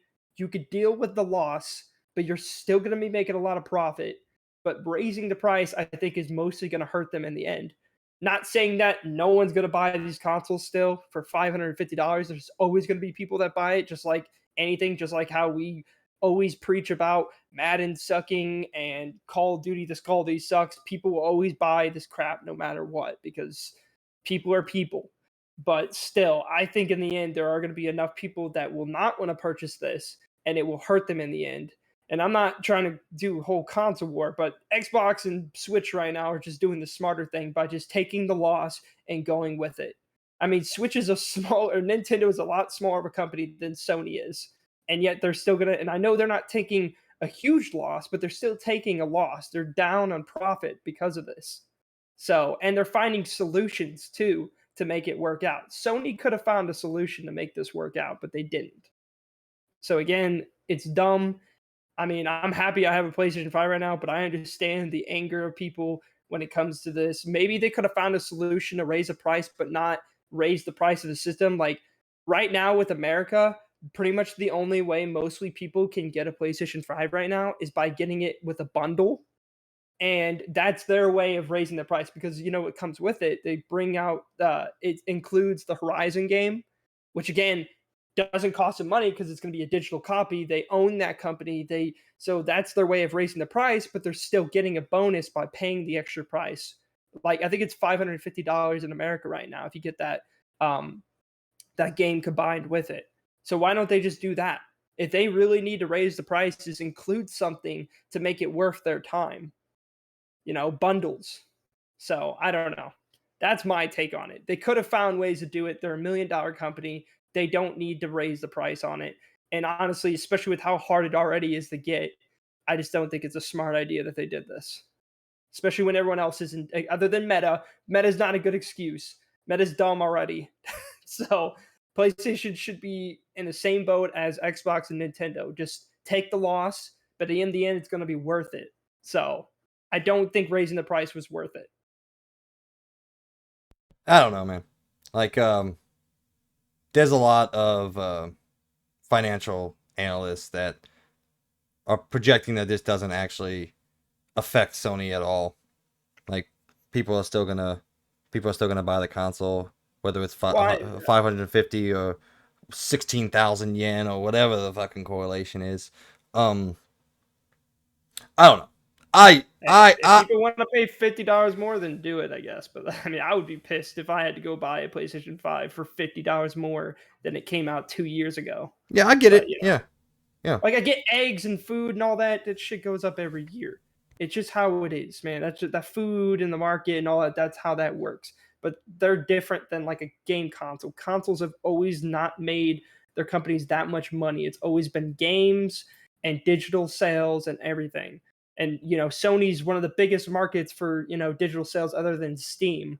So like they make a ton of profit every year. They can lose some off of their consoles, but each their own. If you want to go pay $550 for your PlayStation, then do you. So I would still say even at 550, like the PlayStation's worth it. I think the Xbox is honestly. I think both these consoles would be worth $600+ I think both these consoles are well worth the money you have to invest into them. Like I think $500 for when these things came out was a massive undercharge for what these things actually are, for how powerful they are and how much they can do. Um, I think they're both well worth over $500, which that doesn't well, no, mean that's why I agree. I know yeah. I agree with That, that. These new consoles are. That's why this console generation has been so different because literally this is the first time consoles have come out with so much power, and honestly, it's probably been the most worth it has ever been to get a console now because literally they are insanely powerful for the price. I mean, you literally try to build the exact same thing what these consoles do, it's going to be way more than $500. It's insane how much you get for it. So I mean, yeah, again, like you're getting a lot for it. So, but again, like if I had to pay $50 more, I would probably wait, yeah, or I get for it. it to go back down. Let's So hope. I mean, at the end of the day, like you said, like we've said, it just it sucks. Whether you want to yeah, blame no, it Sony or does suck. not, you can personally believe or do whatever you want. I just it sucks that the world's in the state that it's in, and it's boosted. It's not helped by the war in Ukraine and all these other things. That shit's not helping anything. Um, so I guess at the end of the day, I hope this is just a temporary outlet and things go back down to normal. We usually don't see price decreases at to the 2 year mark. We usually don't see price increases at the 3 or 4 year mark whenever these consoles get updated in any way, whenever the next iteration comes out. Like we didn't see PS4 go down until the Pro came out, and then PS4 went down by $100. Um, Switch is never going to go down in price. They still charge $60 for Mario Kart 8. Well, yeah, that's you're Nintendo for you're you. never going. Yeah, but I mean I did get asked on Reddit. This was a thing that I got into a war with, and I've always maintained my stance that I don't think this is a decision that Sony should have made. I think it's a decision that at the end of the day, clearly they made it. It's just it's one of those things that companies don't care about us, no matter who they are, no matter what company you love, whether that be Xbox, Nintendo, Disney, Sony. They don't give a shit about you at all. Every decision that made, even if it is a consumer friendly decision, that decision was made for the sole reason that they believe they can make money off of it. That's people out there that defend companies because they think that they care about the consumer. They don't. No company does. If they did, they would give us stuff for much cheaper. We would not have to spend $120 to get Windows on our computer. Like if they Yeah, cared about us, they cared about our lives. They weren't. So that's a stance I've always had. Yes, I like Sony because they make the games that I want to play. That's literally my core reason for why I like Sony over the other two. But I know for a fact that Sony doesn't give a flying fuck about me at all. So they care about their own bottom line and what their investors think it to them. So um, I did get an argument that says, well, Nintendo's not dropping. I'm like, well, duh, they've already sold 120 million units. They don't need to drop their price any.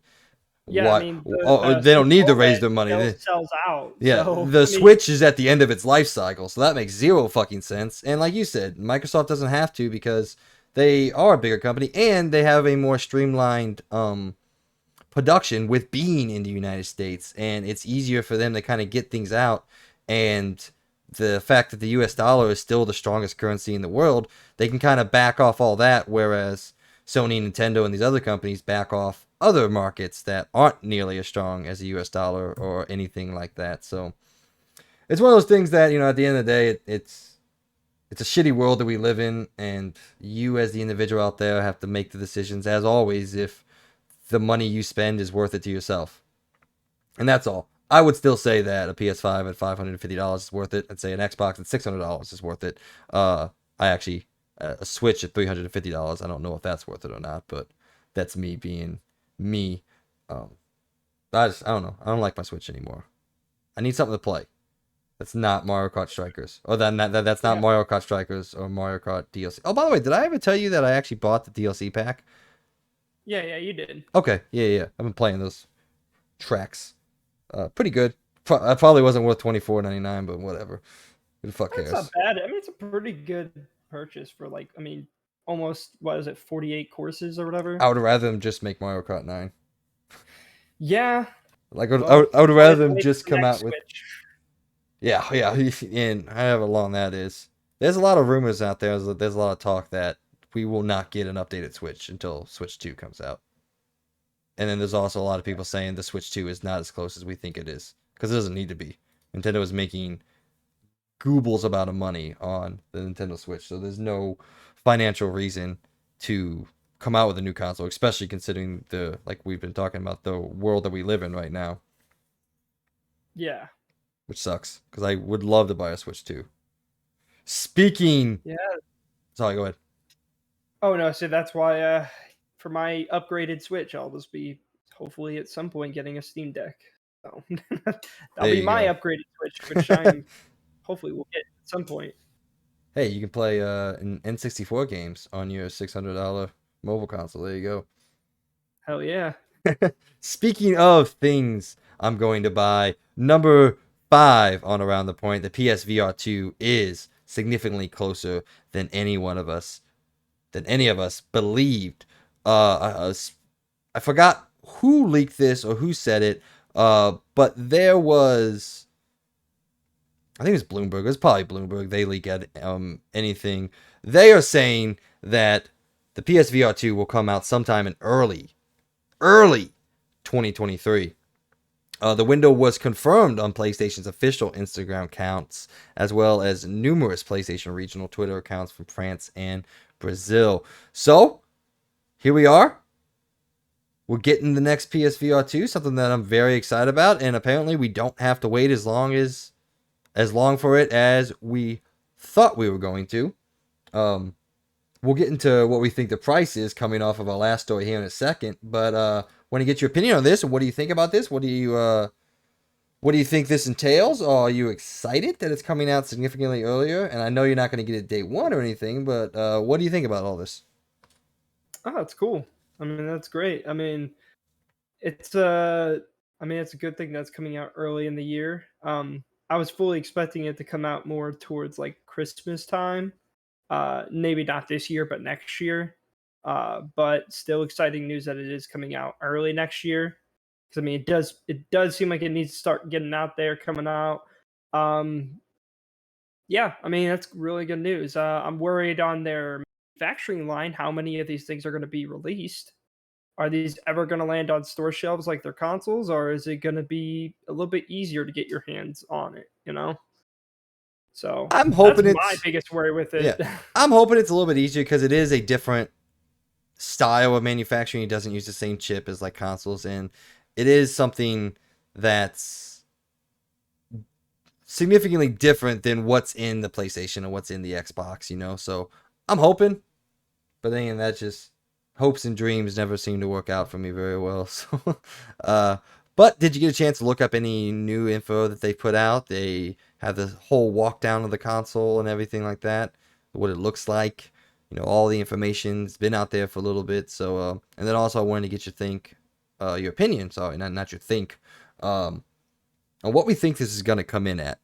And my opinion has changed in the past week, considering the news that we just talked about. So what do you think before I go? I think it's going to be $400. I would have said that a week and a half ago. Now I don't think so. Well, well, I don't know. I mean, they had to raise the price on their console, so I don't know. I mean, if they came out at $300, they would absolutely demolish the meta, the God, the Quest 2. because the Quest 2 at $300 was great at the time. Like, I think it's an awesome headset. I love that thing. It's super cool. The only reason I haven't been playing is because I have no contacts, and wearing a VR headset with just glasses is the worst experience ever. It's not enjoyable. It's not comfy. I hate it. But now that it's $400, which I mean hurts, because I mean that's gotta hurt that device on sales. Um, if this thing comes out at $300, my mind would be blown.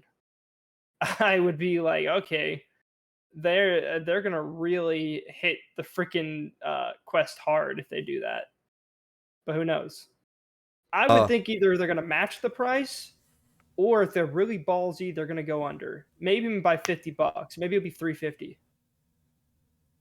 I can my own personal belief, I can tell you with almost absolute certainty in my own personal belief that this gets nowhere near $300 at launch. There's the amount of technology that is in this thing is baffling.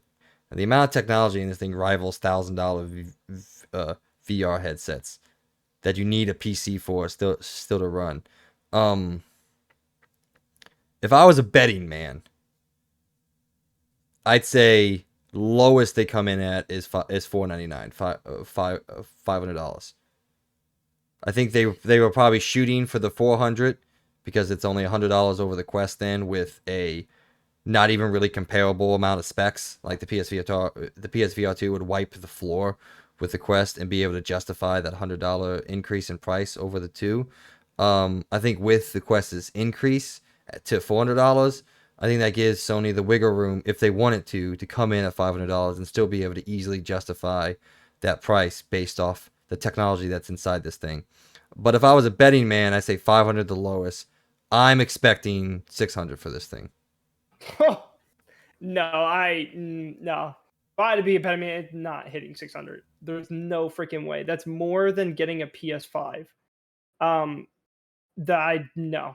There's no way this is gonna be $600. Like, that is kind of absurd, that price.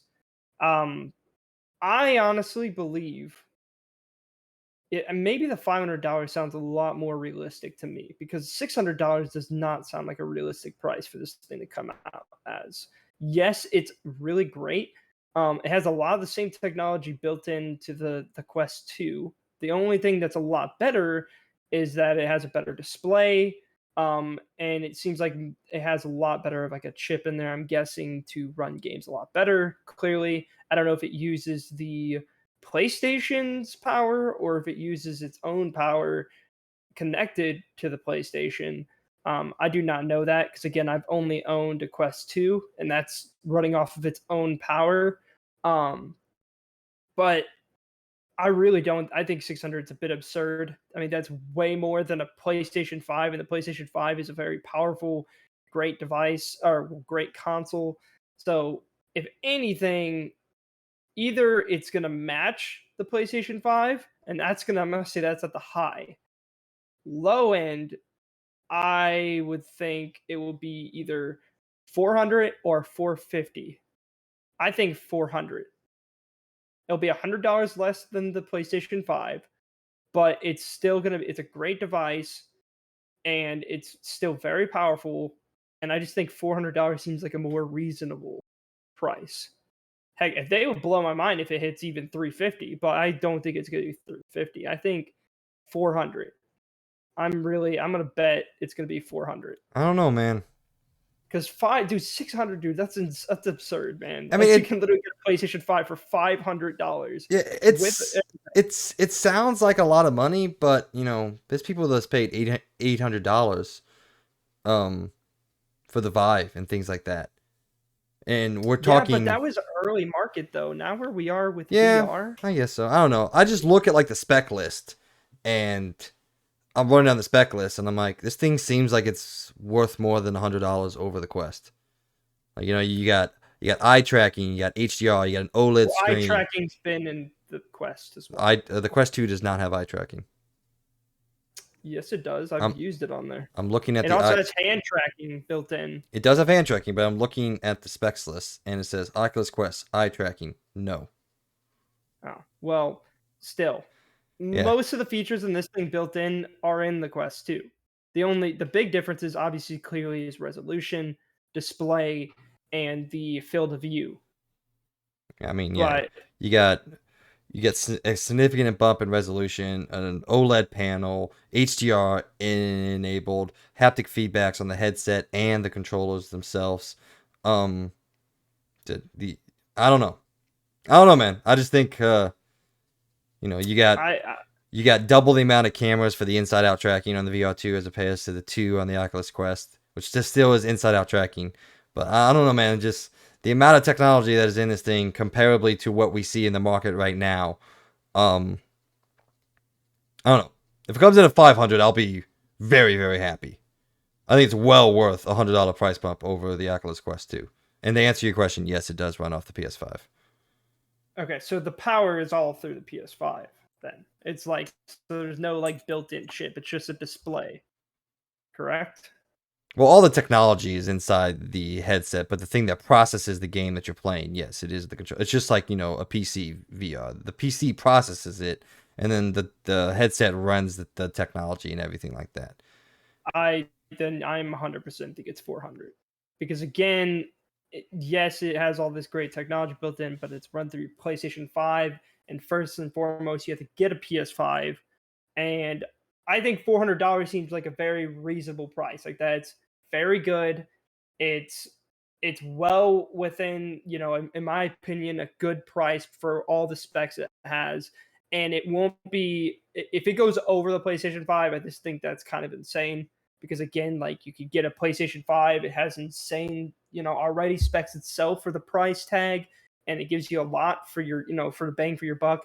This has a lot of bang for the buck, but it's also a VR headset. And sad thing to say is a VR market isn't that huge still, which is just weird because it's been out for years, and I still think VR is still building up.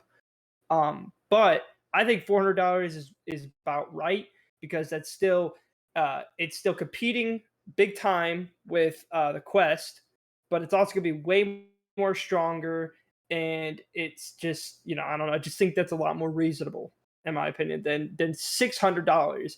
Maybe 500. You might be correct on the 500, but I'm gonna say I'm probably gonna meet in the middle. I'm gonna say 450, and I just think that's probably where it's gonna be at. 450 would be nice. Like I said, yeah, 450 would be nice. Um, yeah, but I'm still betting on the $500 price point, and I would not be surprised, and I honestly would not even be mad if it was at the 600. I mean, I don't know. Just me personally, it's like I don't like. And you compare the resolution, like you say, it's a little bit of a bump. The Oculus 2 can push out a total of 1920 resolution. Oh, I Sony's didn't say it was a little bump. I said it's oh, a big bump. I was like, I'm yeah, saying that Sony I has know two this thing's a over. lot more.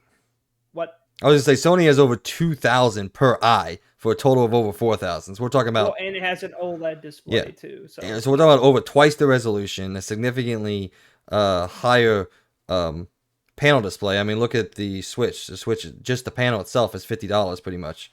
The price bump for an OLED to an LCD display. yeah, yeah. I don't know. Again, I, We'll I see. I know that it's very powerful and everything. It's really good. So I'm just saying, like, I just don't think 600 is going to be the price. I just know it's probably going to be 450 to 500. I just have a huge feeling that it's what it's going to be because Yeah, it makes sense, and it's for especially how crazy this thing's going to be, which we'll see when the reviews come out. I mean, I'm sure it's going to be great. It's going to be a great VR headset.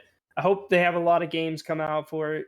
I hope some PC like games or games that are coming on the Meta Quest also come out on there as well. Like that one VR game I'm very excited for with Boneworks or Bone Labs. That'd be sick to come on there. But we'll see. yeah. That's it. If you were to ask me a month ago, I would have been much more confident in the $400 price point. But just by the fact that the market has shifted so heavily, especially in the VR, by the controller of the market, which is Quest. The Quest is the leader in the market. Um, I think that gives Sony the wiggle room to go, as you said, 455, 500, and maybe even up. I don't want it to be up like that. I think 500 is the highest that I would pay for on day one. If it does come in at 600, I would not get it day one. But at 500 or 450, I'd definitely be getting at 450. That is if I can even find it. To be fair. All right. let's move it on here. Number 6 on Around the Point. What the fuck is going on over at EA? Earlier this week, we got a leak in the news that EA was set to be acquired by Amazon and Amazon Studios together. I guess Amazon Gaming, to be technical. But then later in the day, there was another request that came out that said, "No, we're just joking. That has been retracted. Just kidding, gotcha." So, Logan, is EA being bought? Are they not being bought? What the hell's going on, man? I don't know. I'm honestly surprised they need to be bought, to be honest. But I don't know. I mean, whoever's buying them must be spending a hefty amount because, like, I I was mean, gonna they say, have. what do you think this amount is? Because like we saw Activision, and Activision's big. Activision makes a lot of Yeah, money. They're not EA money. Like yeah, it's not that high of money. So like, man, we're looking at. Are we looking at over $100 billion here?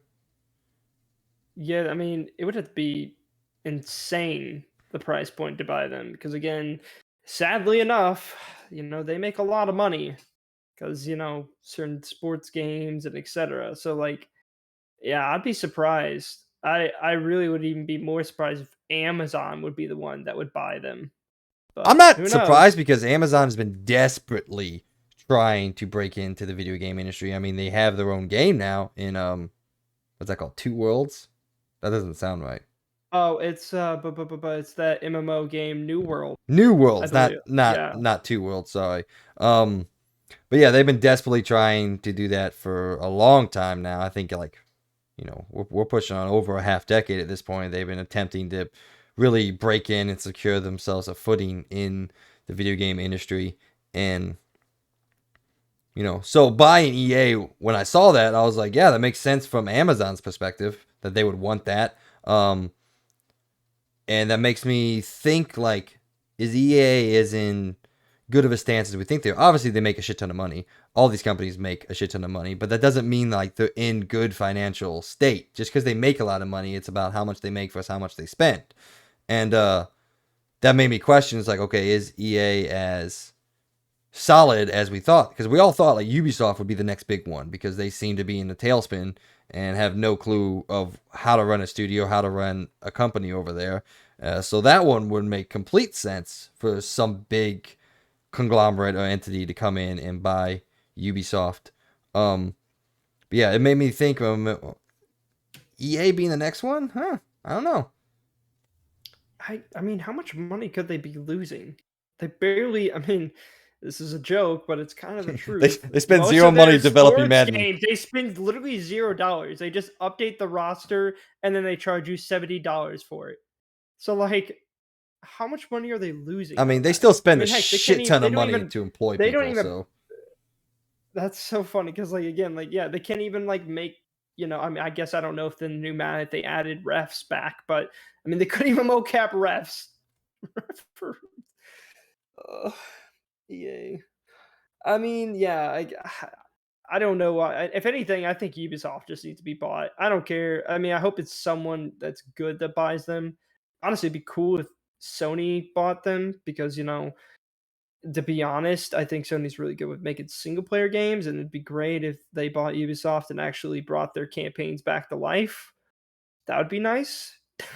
But I don't know about EA. Again, did they even say how much they were going to spend buying EA, or was it oh just no, up in the no. air? They were. Yeah, so I have Oh, the whole list here now. So the story was originally run by USA Today, who originally claimed that they had insider information, whatever that means, that Amazon was in fact going to finalize a purchase, and then it was refuted pretty quickly by outlets like CNBC and some other gaming outlets.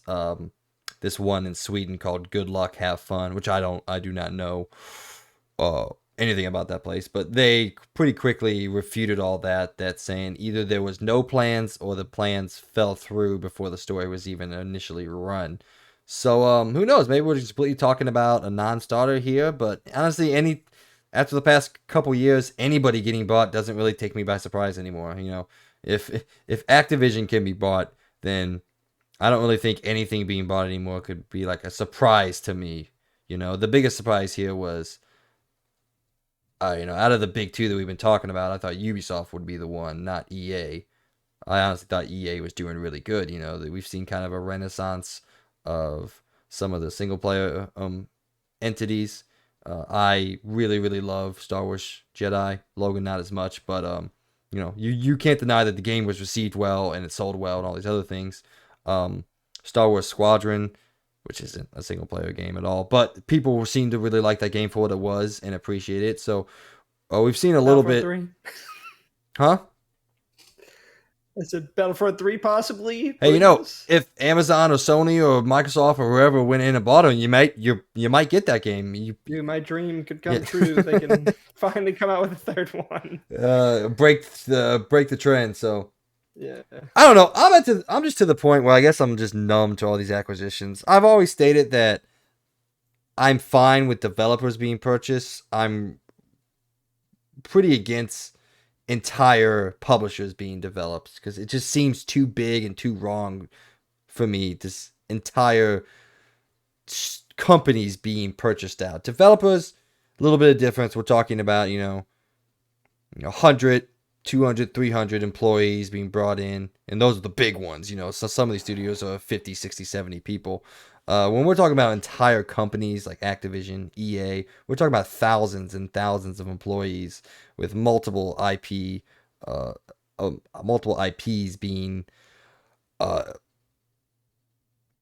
I can't think of the word, but you know what I'm saying.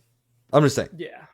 Like if Sony again, if we want to stick on the Sony, if Sony were to come in and buy someone like I don't know they need first person shooters. So if they were to go like buy Dice or something like that, they bought that away from EA. So I'm like, all right, cool. That I see that. I understand why they would buy that company. They need first person shooters. They want to have their own first person shooter studio. So I could see that. Granted, that would never happen. Obviously, I'm talking on my ass here, but like I could How understand about that. SOCOM?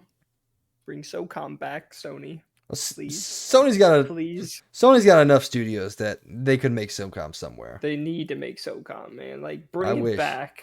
That's a good classic I would love to see back. Also, when are they bringing more classic games? Waiting. Please. Oh, we're all fucking waiting. Yeah.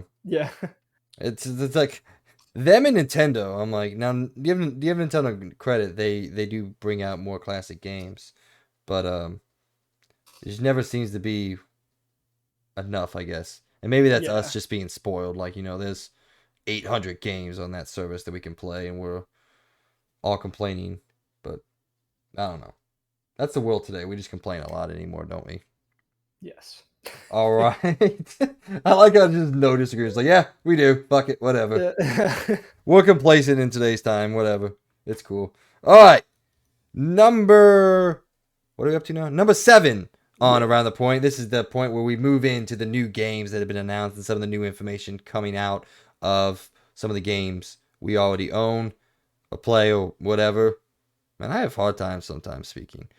The first one, we got some new information on Battlefield 2042, the game that we just can't, for some reason, seem to stop talking about. My fault, I guess. I put it in the document.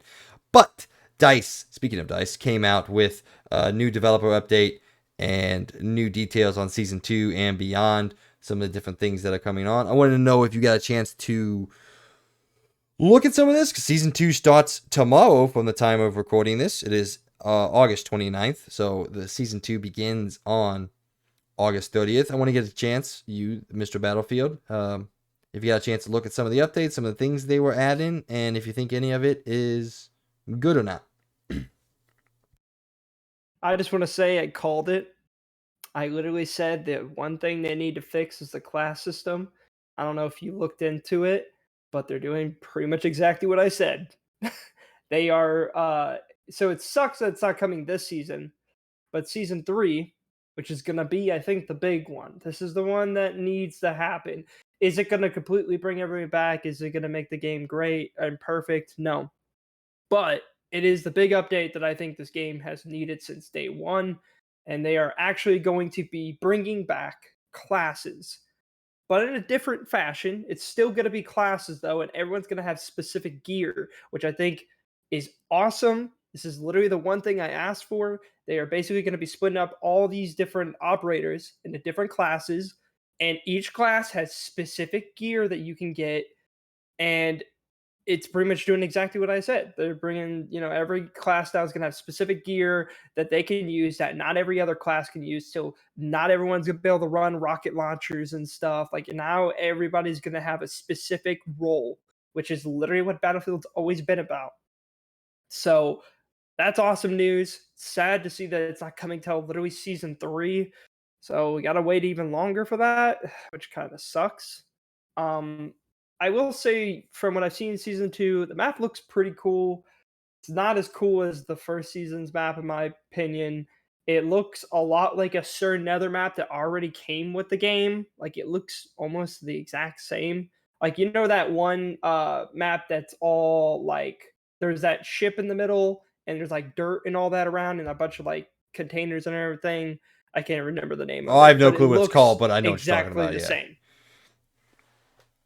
Yeah. So it looks the exact same pretty much. Like it literally the layout is almost the exact same. So it doesn't really look that exciting to me, the new map. It again, even a lot of people I've watched their videos on, they even agree with that. It just looks a lot like the other map that I just explained. So that's kind of disappointing, especially when they're only going to be bringing this one map this season. So we're going to be playing a map that we pretty much have already seen in the game again. So that kind of sucks. But they are bringing some kind of cool weapons. I didn't really look much into the new operator. I don't know much about him. I think he. Oh no, wait, I did. He has a pretty cool ability where he can put down like a turret and actually like defend areas. And he's gonna be in the medic class. So whenever season 3 comes out, there's gonna be 3 operators per class. So it's all gonna be evened out and everything. So he looks pretty cool. I like his class.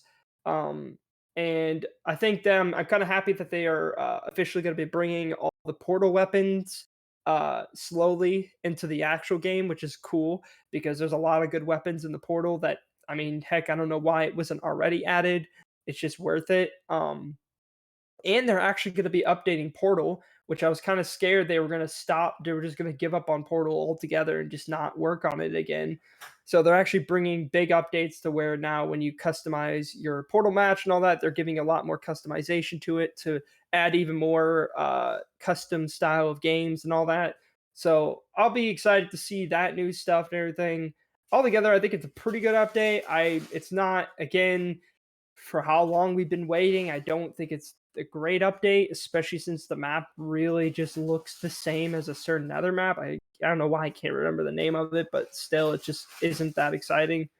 But other than that, it's a pretty good update. I'm more excited for season 3, which we probably got to wait a couple months now for that. But when season 3 comes out, I think I'm going to be really excited to get back and play 2042 because I'm excited to see how much different the game's going to be when each operator now is going to be specific roles, which is what I love about Battlefield is the specific roles that you have as each operator. So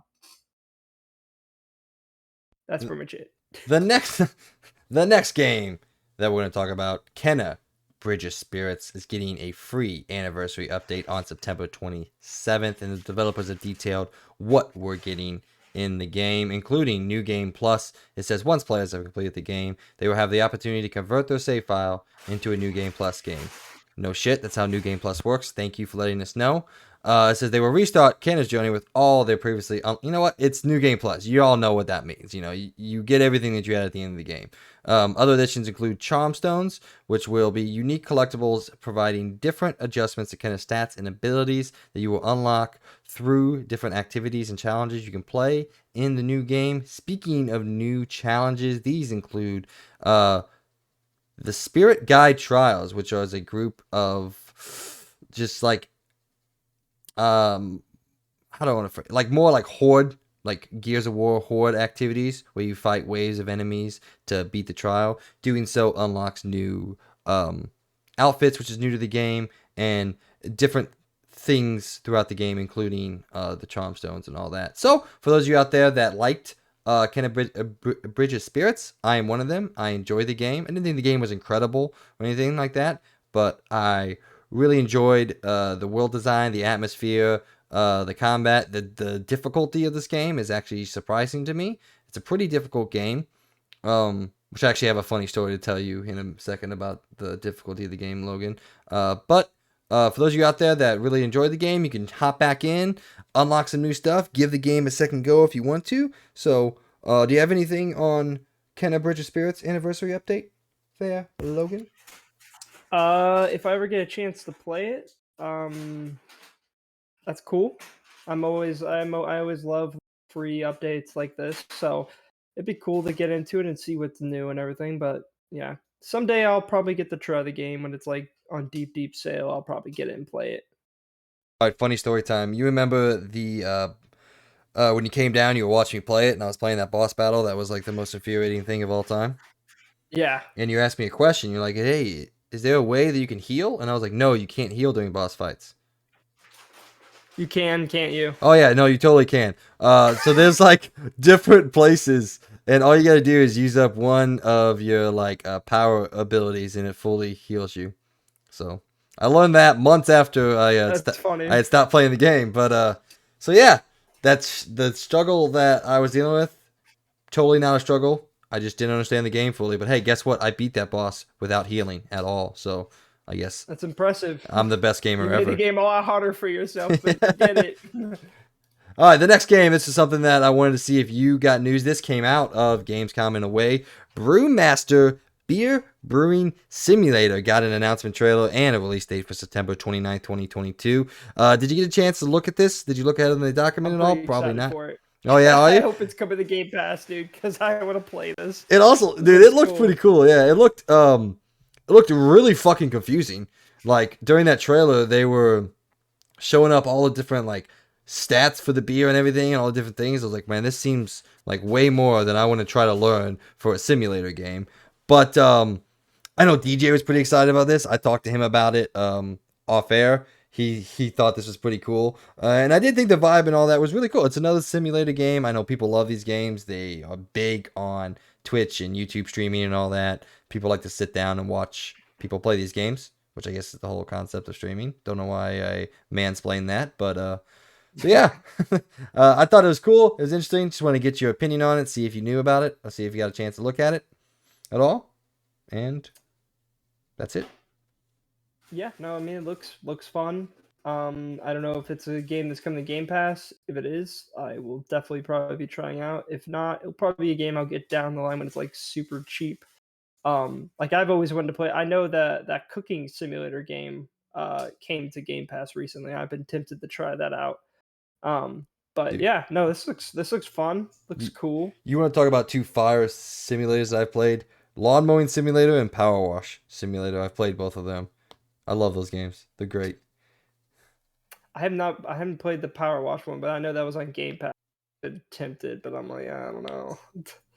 All right, the last game that actually the story just ran earlier today, Mafia 4 is officially in development. We will have to wait for a while. Coming from general manager at Hangar 13, Roman Hadlick. Sorry if I butchered that. I probably did. He says, I'm happy to confirm we've started work on an all new Mafia project. While it's still a few years away and we can't wait to share anything. Wait. While it's a few years away, we can't share anything more right now. We're really excited to keep working on this beloved franchise and to entertain our players with new stories. So, Logan, both you and I have a pretty deep appreciation for the series. We've liked some of the games, disliked a certain game. So, wanted to get your think on how excited are you that Mafia 4 exists in some form or another? Obviously, we're going to have to wait for a while for it. But yeah, what do you think about all this? Very wary, you know. I liked the Mafia One remaster, or yeah, I mean it was pretty much a remaster slash remake. They updated a little bit of things, but I was disappointed that it didn't ever get an next gen upgrade because I bet that game would be great with a next gen upgrade, especially when it came out. Like literally, I think within like I think the same month as the next gen The month before. consoles came No, out. no, it was two Yeah, a weeks month before. before. Yeah, No, no, yeah, yeah. same month. It was So 2 weeks before, yeah. absurdly close. Yeah. Which kind of sucked. But I never played Mafia 2, so I won't lie to you. I have not played that game. want to at some point, but I not pay the money for it, especially with the the clips you showed me of the remastered not looking so great. Um, I'll probably get it at some point. Maybe it'll come to Game Pass or something. I'll try it out. It's on PlayStation Um, Plus, just saying.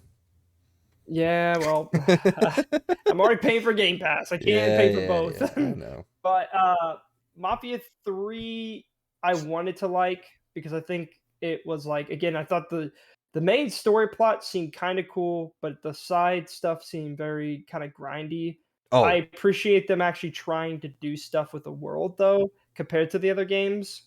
uh, which I hope that they try again with Mafia 4 and they don't just go back to 1 and 2 where the world's empty, but they make these beautiful open worlds where literally you just can't do anything in them. Like I want it to basically be kind of like GTA in a sense where it's like it's a world that's living, but you can actually go do stuff in the open world. It's not just a set piece. It's like not you're not like on a set on a movie. Like you can actually do stuff in it. So I want it to be good. I'm very wary of it because yeah, my 3 got really tedious. Even though it was, I think it's a pretty average game. I thought it was semi enjoyable. I thought the main plot was pretty good, but it's just the way it was dragged out wasn't the greatest. But I hope this one's good because I want it to be good, and I think the Mafia games are, especially the 1 and 2, are very underrated in my opinion. They're very, very good stories, insanely good. And I hope that this one has not only a very good story, but a very interesting open world. yeah. I'm in the same boat. I wanted to love Mafia 3. I really liked Mafia 1. Just played the remake recently. I loved Mafia 2, which was actually my introduction to the series. I went back and played the original Mafia after Mafia 2. Mafia 2 is fantastic, by the way. But yes, the remaster is not a good remaster at all. But the original game's great.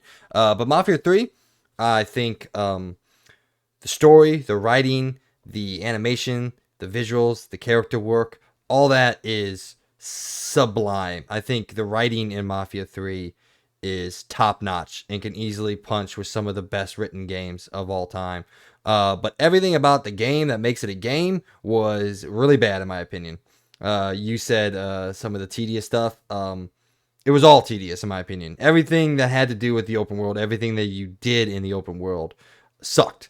It was boring, uninteresting, and which I guess is similes of each other. But yeah, everything around the game that made it a game was not good. Everything that was around the story and the strengths of the first two was great. So yeah, I remember they made a big deal about how they were expanding the world and everything. I was like, well, maybe you should have just stuck with your guns. Like, your studio can write characters really well, can tell a very interesting narrative, and make a very pretty game. But apparently, you're not good at making open worlds. So I hope they do give it another try though and just learn from their mistakes. Because again, I think if they made a very interesting open world that you could explore and do stuff in, like you don't have to make a ton of side activities, but just something to do.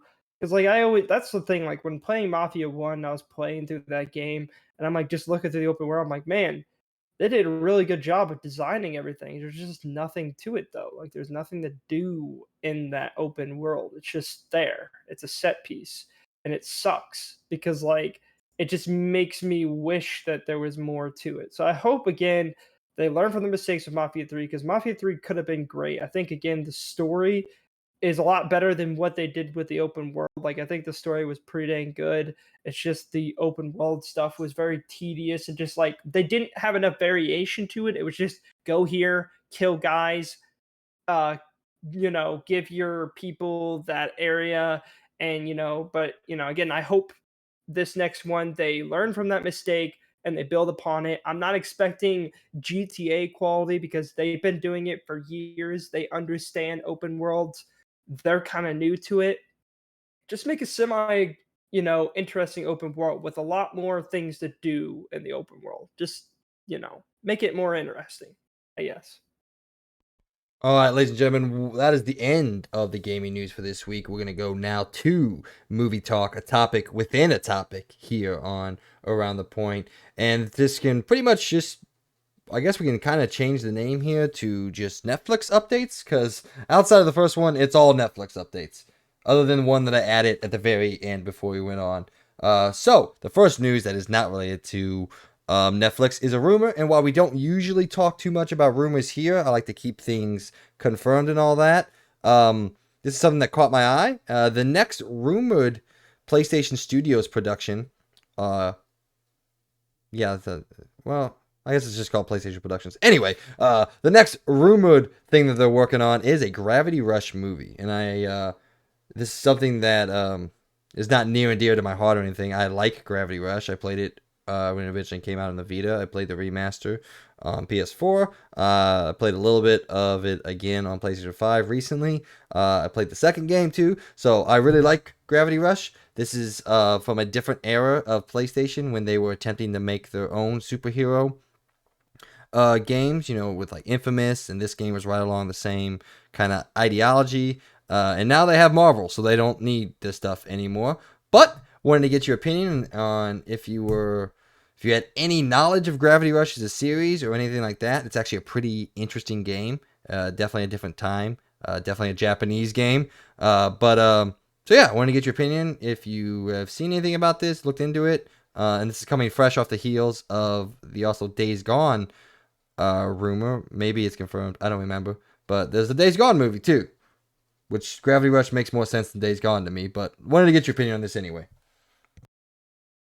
Um, yeah, I don't really know much about Gravity Rush. Like I know that again, it started as a Vita game, is very popular on there, and then they came out with a remake and everything. But I've never played it. It looks interesting, but I don't know anything about it, so I can't say I'm very excited for it because I don't really know anything about it at all. Yeah, I mean, like we talked about at the front of the show. Like me personally, I'm kind of all in on these adaptations. I'm well aware that some of them are going to be good, some of them aren't going to be good. But I think we're at a point now with these adaptations, like I said earlier, that we're at at least a baseline of above average. I don't think we're ever gonna get things that just suck completely anymore. So yeah, I guess I'm just more open to this kind of stuff, and it's cool to see Sony kind of reach into the backlog in the pocket, since they apparently won't make games like that anymore, but they'll make movies like that. So good, bad, whatever. It's good to see something like this, if this is real. Still, still see that Sony has an interest in making things that aren't just the biggest popular things. You know what I'm saying? That was a stumbly way through that, but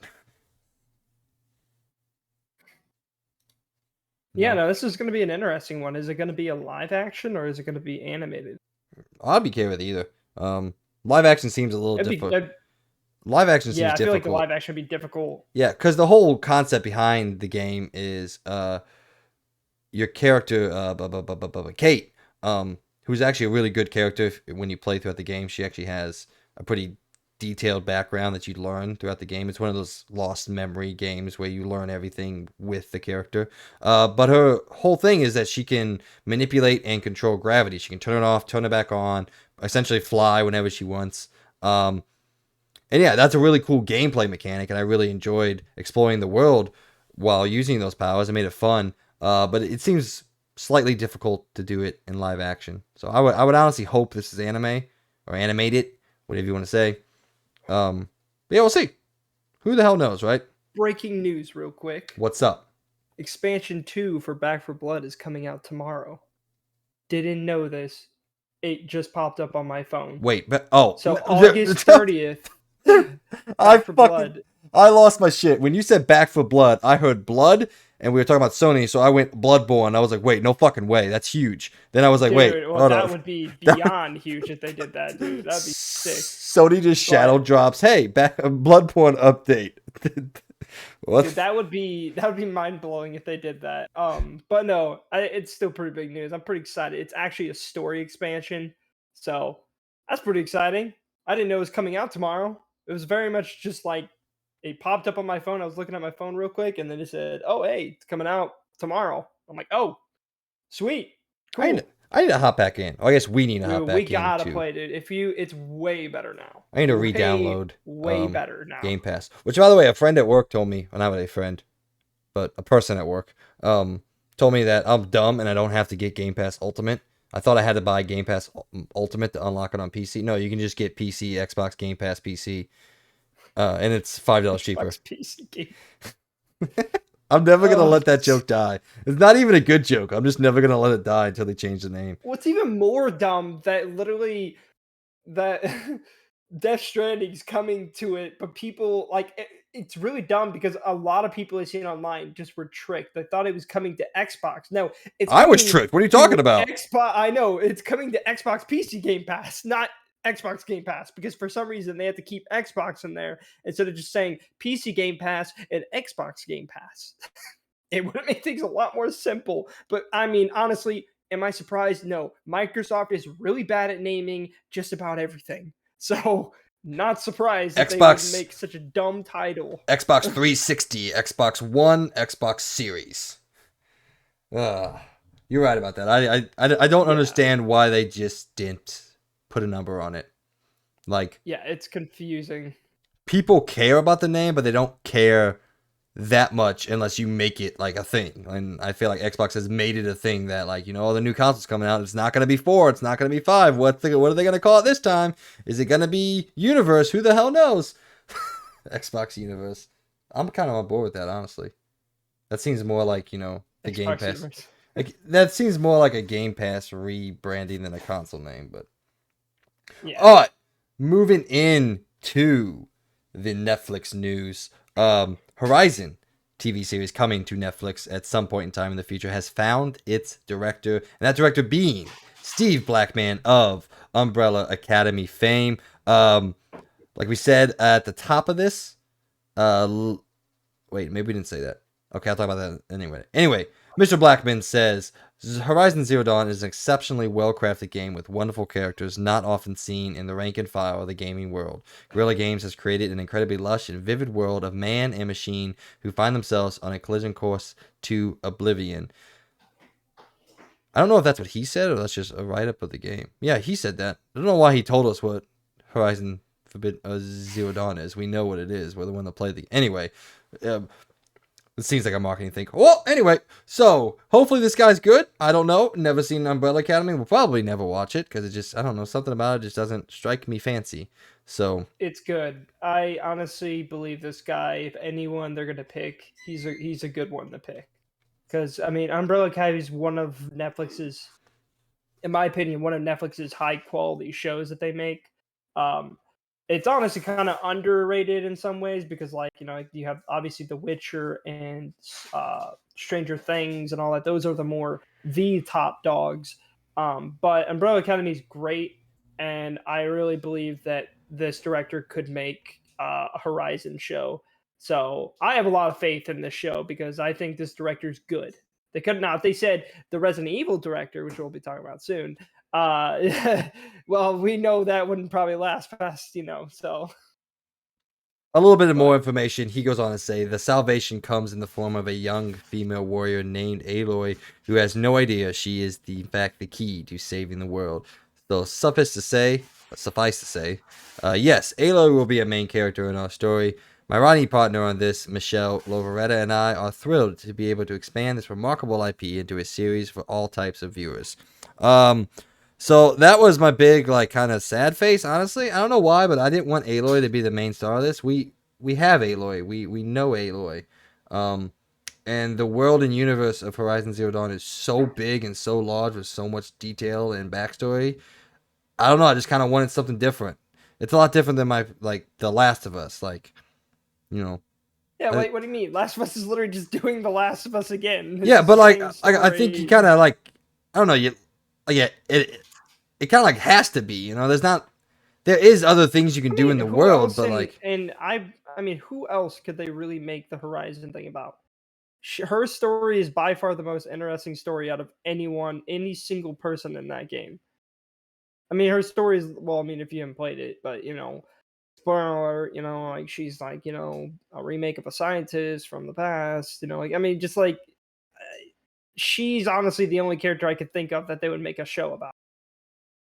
Because I don't her know. story is going to be the most interesting, and honestly, it's going to be the only thing that's probably going to captivate people to keep watching. Because everyone else's story is a story that people have heard plenty of times before. You know, I mean, I know this is a slightly different universe, but it's a post-apocalyptic world where things have gone wrong and people are surviving, and then and yes, they're like different because they're kind of like I don't really know how to describe them, but they're like indigenous. They use bows and all that, but again, like I don't think any person could have that interesting of a story compared to hers because hers is, it connects the past and the present. And in my opinion, her story is the most interesting.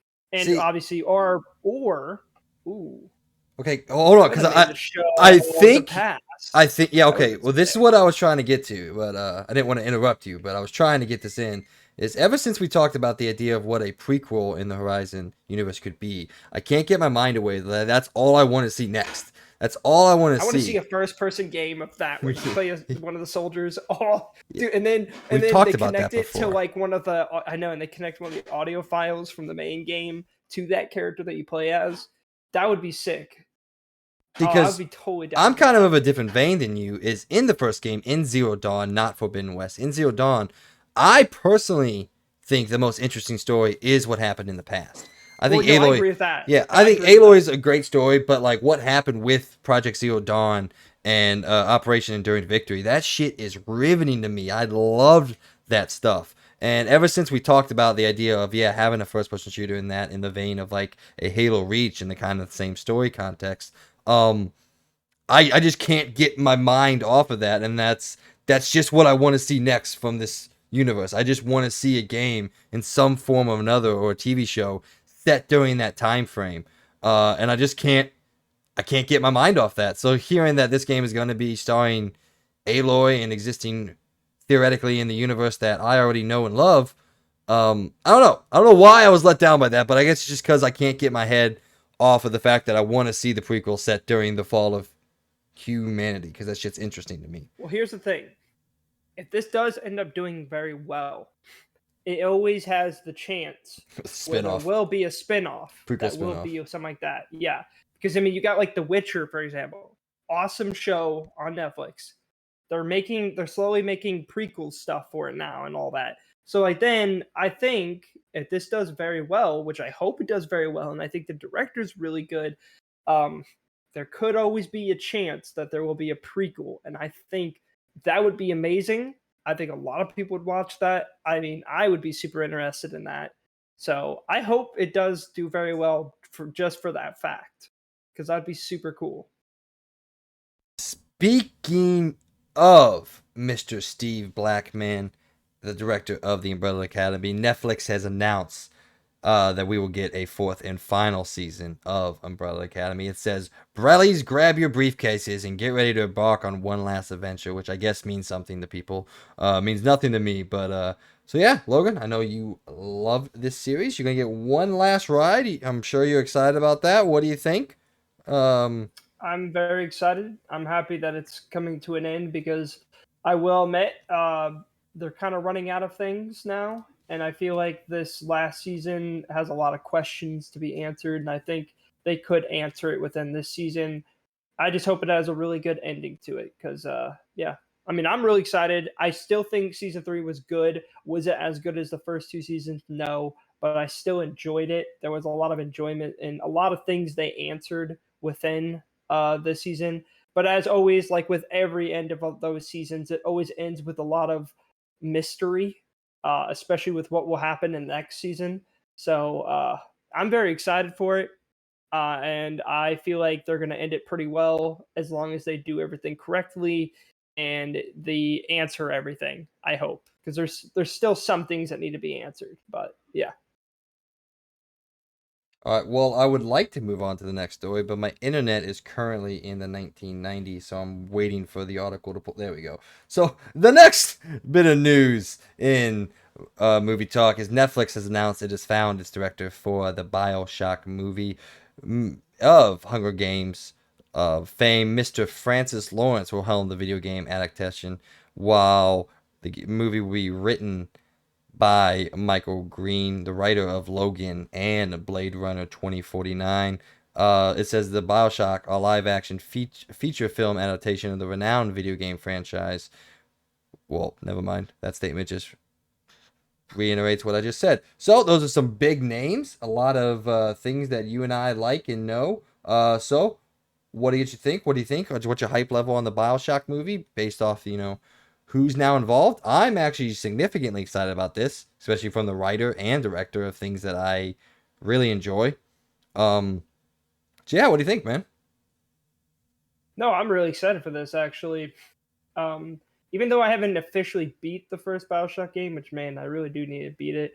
Um, That's a rough I beat. still really like this universe a lot, and it's very cool. Still hoping for one day to actually get another Bioshock game. Um, but yeah, no, I mean, this is great. I think they picked some really good directors. I mean, obviously, some of the movies they made in their portfolio are great. Like, I love I Am Legend. I really love Logan. And no, not because it has my name in it, but because it's a really, really awesome, realistic movie of, like, Wolverine and all that, and I just think it's really, really good. Um, don't know much about Blade Runner 2049. I didn't really care about the first one, but still, I know a lot of people love it, and it's really good. So, yeah, I mean, I'm excited for this. I hope it actually comes true because I'm not gonna lie, as much as I love Netflix, Netflix is also just really bad at actually following through. Like a certain show that's supposed to be coming out like 2 years ago called Avatar: Last Airbender live action that probably will never come out because it's in development hell, even if it is coming out at this point. So I hope this does come out though. I really do.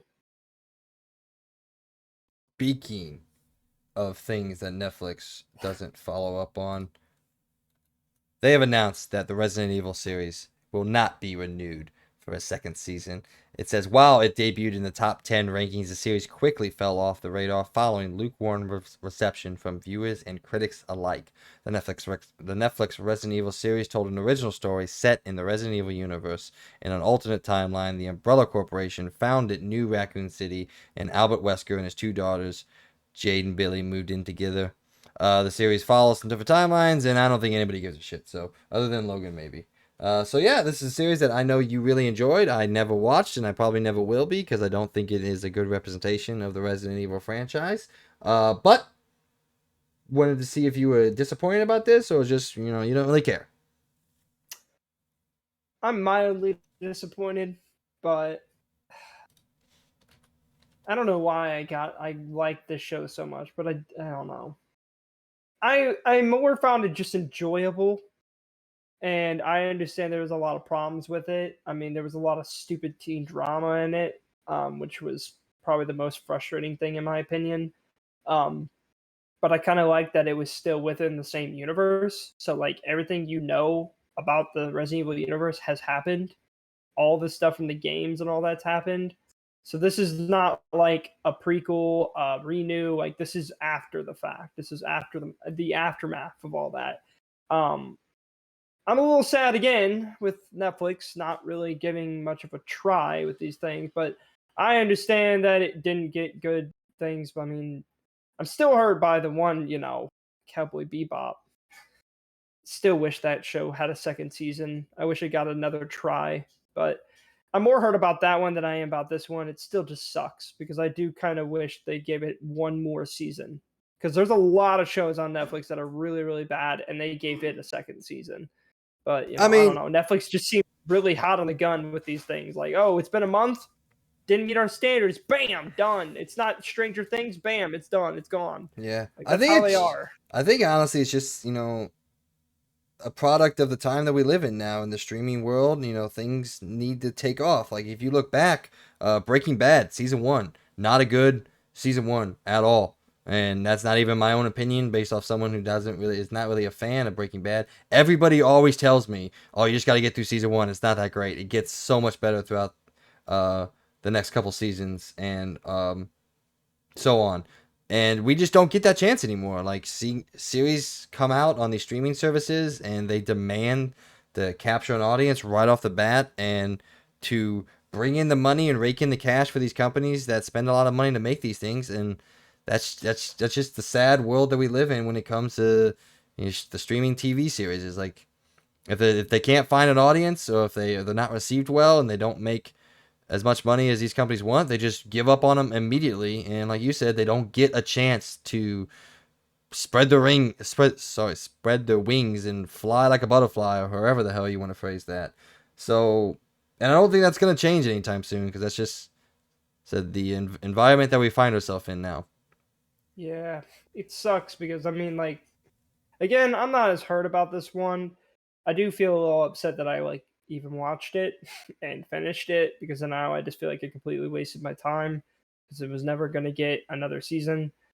But still more upset about Cowboy Bebop. I really feel like that just did not get the chance it needed.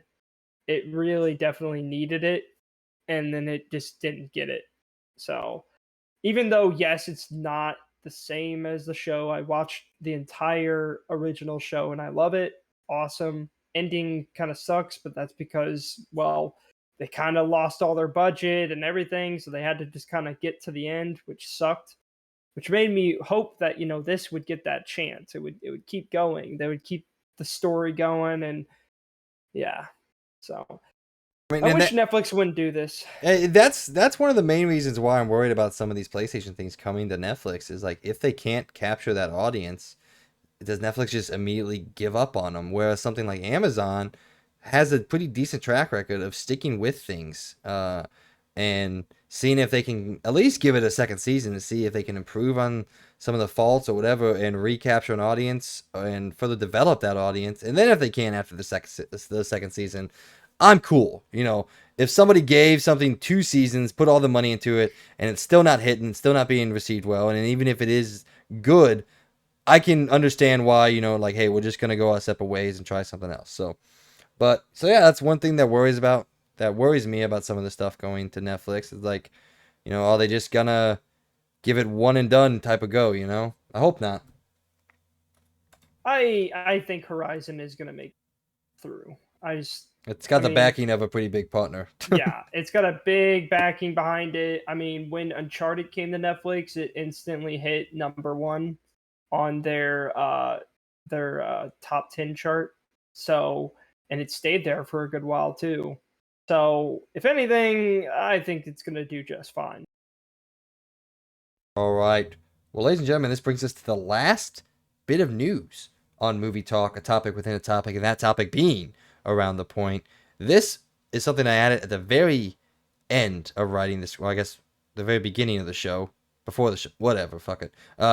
Logan, have you got a chance to check out the Weird trailer? And if you haven't, watch it, please, right now. I'll wait. The audience will wait. It'll be 3 minutes of absolute silence, and I don't care, because you have to watch this trailer. It is a mind fuck of a trailer.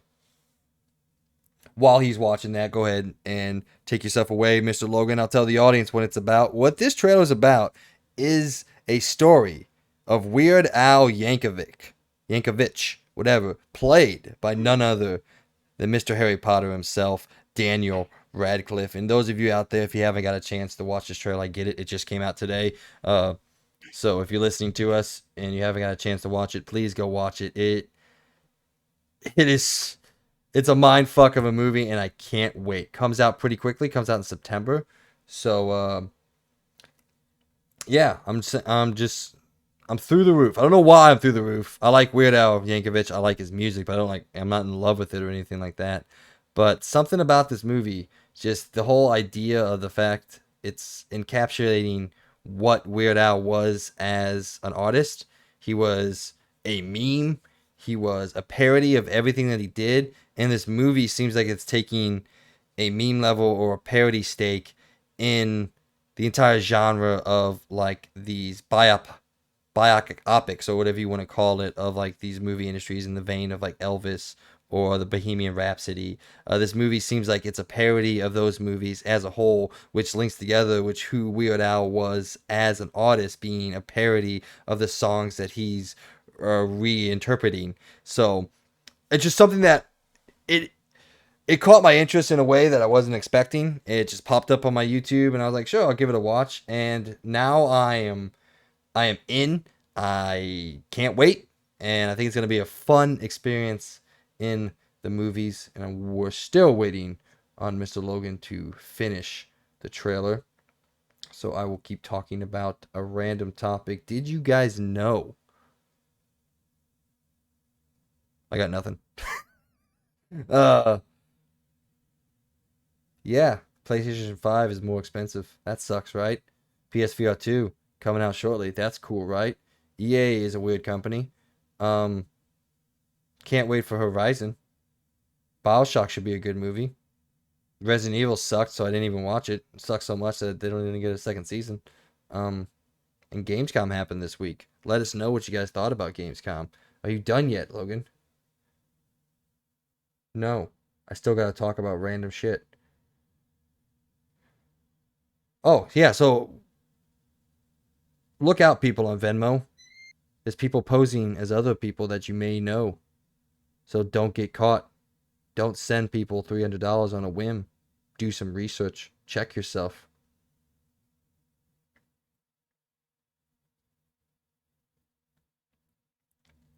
Well, he's still not back yet. So, those of you out there that I are am back now. okay, there we go. I was having struggles, man. You need to go back and listen to that last 3 minutes. I essentially just Yeah. recapped the episode and just went topic by topic and said it was cool or bad. So what do you think? It's pretty good. It looks. I didn't expect, especially. It looks really good, and the weird thing is, it's a Roku original. What the heck? That's interesting. Yeah, so for those of you that are on the Roku platform, have the Roku channel. This is uh free, I guess, to watch because Roku doesn't really cost anything. But like I was telling the audience, I think it's actually really unique in the fact that it's kind of capturing who Weird Al was as an artist, being he was like this meme guy, this parody of the songs that he was writing, and this movie seems to be a parody of the music biopic movies as a genre. Like you think of something like Bohemian Rhapsody or like the Elvis movie that just came out. These really serious, dark um, biopics in a way of these artists, and this thing seems to be completely parodying those movies, which I think is fucking brilliant. So yeah, I just I'm still taken aback by how excited I am for it. Yeah, no, and they have really good actors in it too. So like, yeah, I'm totally down to see this. I'm pretty impressed too, and it honestly fits in the theme of Weird Al being a parody-based artist to have his movie be a parody of other movies of its type. So yeah, no, this is I'm excited for this. So yeah, I don't know when it comes out. I don't think I got to see September the date. 20th something. I think September 24th or something like that. It comes out in September. So pretty quickly. Don't have long to wait. All right. Well, ladies and gentlemen, that is around the point, and that brings us to, uh, well, we got two more topics. Never mind. It brings us to the end of our news section. So please let us know what you guys thought of the news. Are you still gonna buy a PlayStation 5? Are you ready for PlayStation VR 2? What is happening at EA? Let us know what you think is going on, and are you gonna watch some of these adaptations that are coming out? We talked a lot about them. I'm excited about them. Logan's worried about him. What do you guys think about him? Please let us know on Patreon, on our YouTube channels. We can't wait to engage with you. Going on now, we are going to hit up the review roundup for the week of the third week of August. I don't have the dates with me. Midnight Fight Express came out and got a 77. Saints Row came out and got a 66. F1 Manager 2022 apparently is a really good game. Got an 87. I was a teenage what the fuck you say that, Logan? Ecologist, yeah, I'm dumb. 77. SD Gundam Battle Alliance, 78. Pac-Man World Repack, 71. Soul Hackers 2, 75. Are You Smarter Than a Fifth Grader, 64. Yars Recharge, 78. And Islet, 82. It's your turn to talk now. I can't believe I didn't expect the "Are you smarter than a fifth grader?" Wow. I Ye- honestly forgot that. I didn't even know that was still a thing. well, the, That's funny. I don't actually know if it's still a show or not. Yeah, that's what I'm saying. Like, I thought that show like came and went. So I'm kind of surprised about that one. But I'm really happy to see Midnight Fight Express did so well. Still trying to, as soon as I probably have some time, I want to play that game. I heard it's really good. I seen the combat, it looks fun, and it does a parody of like a bunch of different games and stuff in it. It looks good. So I'm definitely want to download it. I mean, ever since the first time they showed it off, it looked really good. So it's got like a Batman Arkham style fighting to it. Um, and it just seems just fun and epic to do. Like, and the story isn't like super serious, but it's feasible enough to make it enjoyable. So yeah, I Yeah. want to try that out at some point. Actually, after last week's episode, I looked into Soul Hackers 2 per your recommendation, and yeah, it looks like a very Mike-ass game. So I don't know if I'm gonna need a chance to check that out. It's one of those games that maybe I can rip through The Last of Us and play. But like I said earlier, I kind of just want to beat The Last of Us and just kind of chill until we get the rest of them. But yeah, it looked really good. From what I hear about it, it's obviously one of Atlas's weaker attempts, but still a good game nonetheless. When I say weaker, I mean like as comparison to like Persona's games, and it's really hard to meet that quality every single time you make something. But so yeah, thanks for the recommendation. I might check it out. I might not. Who the hell knows? All right. Going in now to the last segment out this week. This is where we go through each and every game coming out this week that means anything to anybody. Well, maybe. On August 30th, this Destroy All Humans 2 Reprod comes out on PS5, PS4, Xbox Series X and S, and PC. Immorality comes out on Xbox Series X and S, PC, iOS, and Android. Teenage Mutant Ninja Turtles: The Cowabunga Collection comes out on PS5, PS4, Xbox Series X and S, Switch, and PC. Tinykin comes out on PS5, PS4, Xbox Series X and S, Switch, and PC. On September 1st, you're going to get Ooblets on Xbox Series X and S, Switch, and PC. JoJo Bizarre Adventure All-Star Battle R on PS5, PS4, Xbox Series X and S, Switch, and PC. And then on September 2nd, a day where nothing really important is going down. Lego Brawls comes out on Dang. Lego Brawls comes out on PS5, PS4, Xbox Series X and S, Switch, and PC. Made in Abyss: Binary Star Falling into Darkness, the new award for the longest useless title of any game of all time, comes out on PS5, PS4, Switch, and PC. And then The Last of Us Part 1 comes out on PS5. By the way, I'm just joking. September 2nd is Logan's birthday, so everybody out there wish him a happy birthday. He is 1 year older. Logan, what do you think about any of these games? I know you're going to be playing a couple of them. And what up? As obviously, I know just the Destroy All Humans didn't review super high, but from the things I've been seeing on it and what people have been thinking, it looks really good. Seems like it's a really fun game. Seems to out Saints Row, cough cough. And yeah, looks cool. Want to play that. I really love the old Teenage Mutant Turtle games, so maybe sometime down the line, the Cowabunga collection will be deep sale, and I'll get that. I still want to try the new game. It's been on Game Pass, and I just haven't played it yet. I've been wanting to play it. I think maybe at some point I'll get Amy to play it with me, and we'll play the entire new one. I heard the new one is super good. It does some very interesting things, but it's really cool. I mean, you could play up to like what I think it was like 6 people, 6 or 7, or no, either 6 or 8, but I believe it's 6. Still, that's insane amount of people. So that's pretty cool. And super excited for Made in Abyss, Binary Star Falling into Darkness. It's just a stupid long name. I, Obviously, Last of Us Part 1.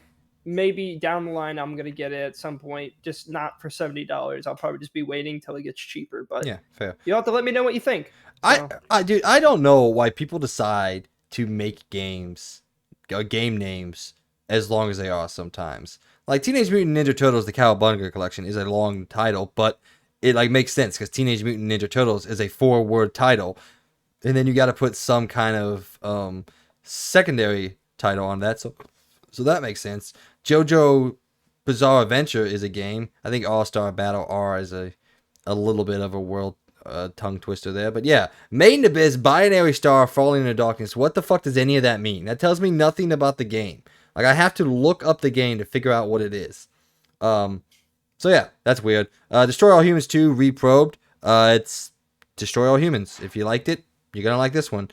Obviously, The Last of Us Part 1, I'm there, can't wait. And Tinykin is a game I wanted to point out. It seems like the modern reinvention of Pikmin, which those of you listen to us week in, week out, you know DJ loves Pikmin. He's been waiting with bated breath for the next Nintendo to make the next one, which they're never going to. Sorry to bust your bubble, but here you go. You get this game. It's getting good reviews. I think it's at an 84 right now. People seem to really, really like it, really, really enjoy it. So there you go. If you're like DJ and you want more Pikmin in your life, well, now's your chance to pick up something that's like Pikmin. All right. Well, ladies and gentlemen, that is it. That brings us to the end of episode 22, part 2. Those of you that have been with us throughout the whole thing, either watching or listening, we just want to take this time and thank you from the bottom of our hearts. Without your support and encouragement, we could not do what we're attempting to do here at the Experience Point. But please don't stop. Continue to help us grow by telling everyone how awesome we are, how bad we are, whatever. Just let people know that we exist here at the Experience Point and XP Podcast. We would really appreciate it. Logan, any last words? As always, thank you for stopping by. Hope you guys maybe learned a few things, maybe found some new interests in some new games, maybe learned if you, I guess, what you think about Saints Row. But other than that, thanks for stopping by. Hope you guys are all having a good one. Yep, it's now school time. Soon it'll be Christmas, so very excited for that, and excited for all the new games to release in the next few months. So I'll see you guys in the next one. Speaking of Christmas, I actually bought you a Christmas gift this week, so Ooh, okay. I'm excited. I'm still looking for your gift. That's I fine. have some ideas. I got mine on sale, so it wasn't as expensive as I thought it was going to be. It was going to be pretty expensive, the one I got, but I got it on sale, so it wasn't that bad. So I'm happy. Oh, nice. Okay. Yeah. Anyway, once again, thanks everyone for listening and following along with us. I hope everyone has a great week, and as always, we'll see you guys in the next one. Bye.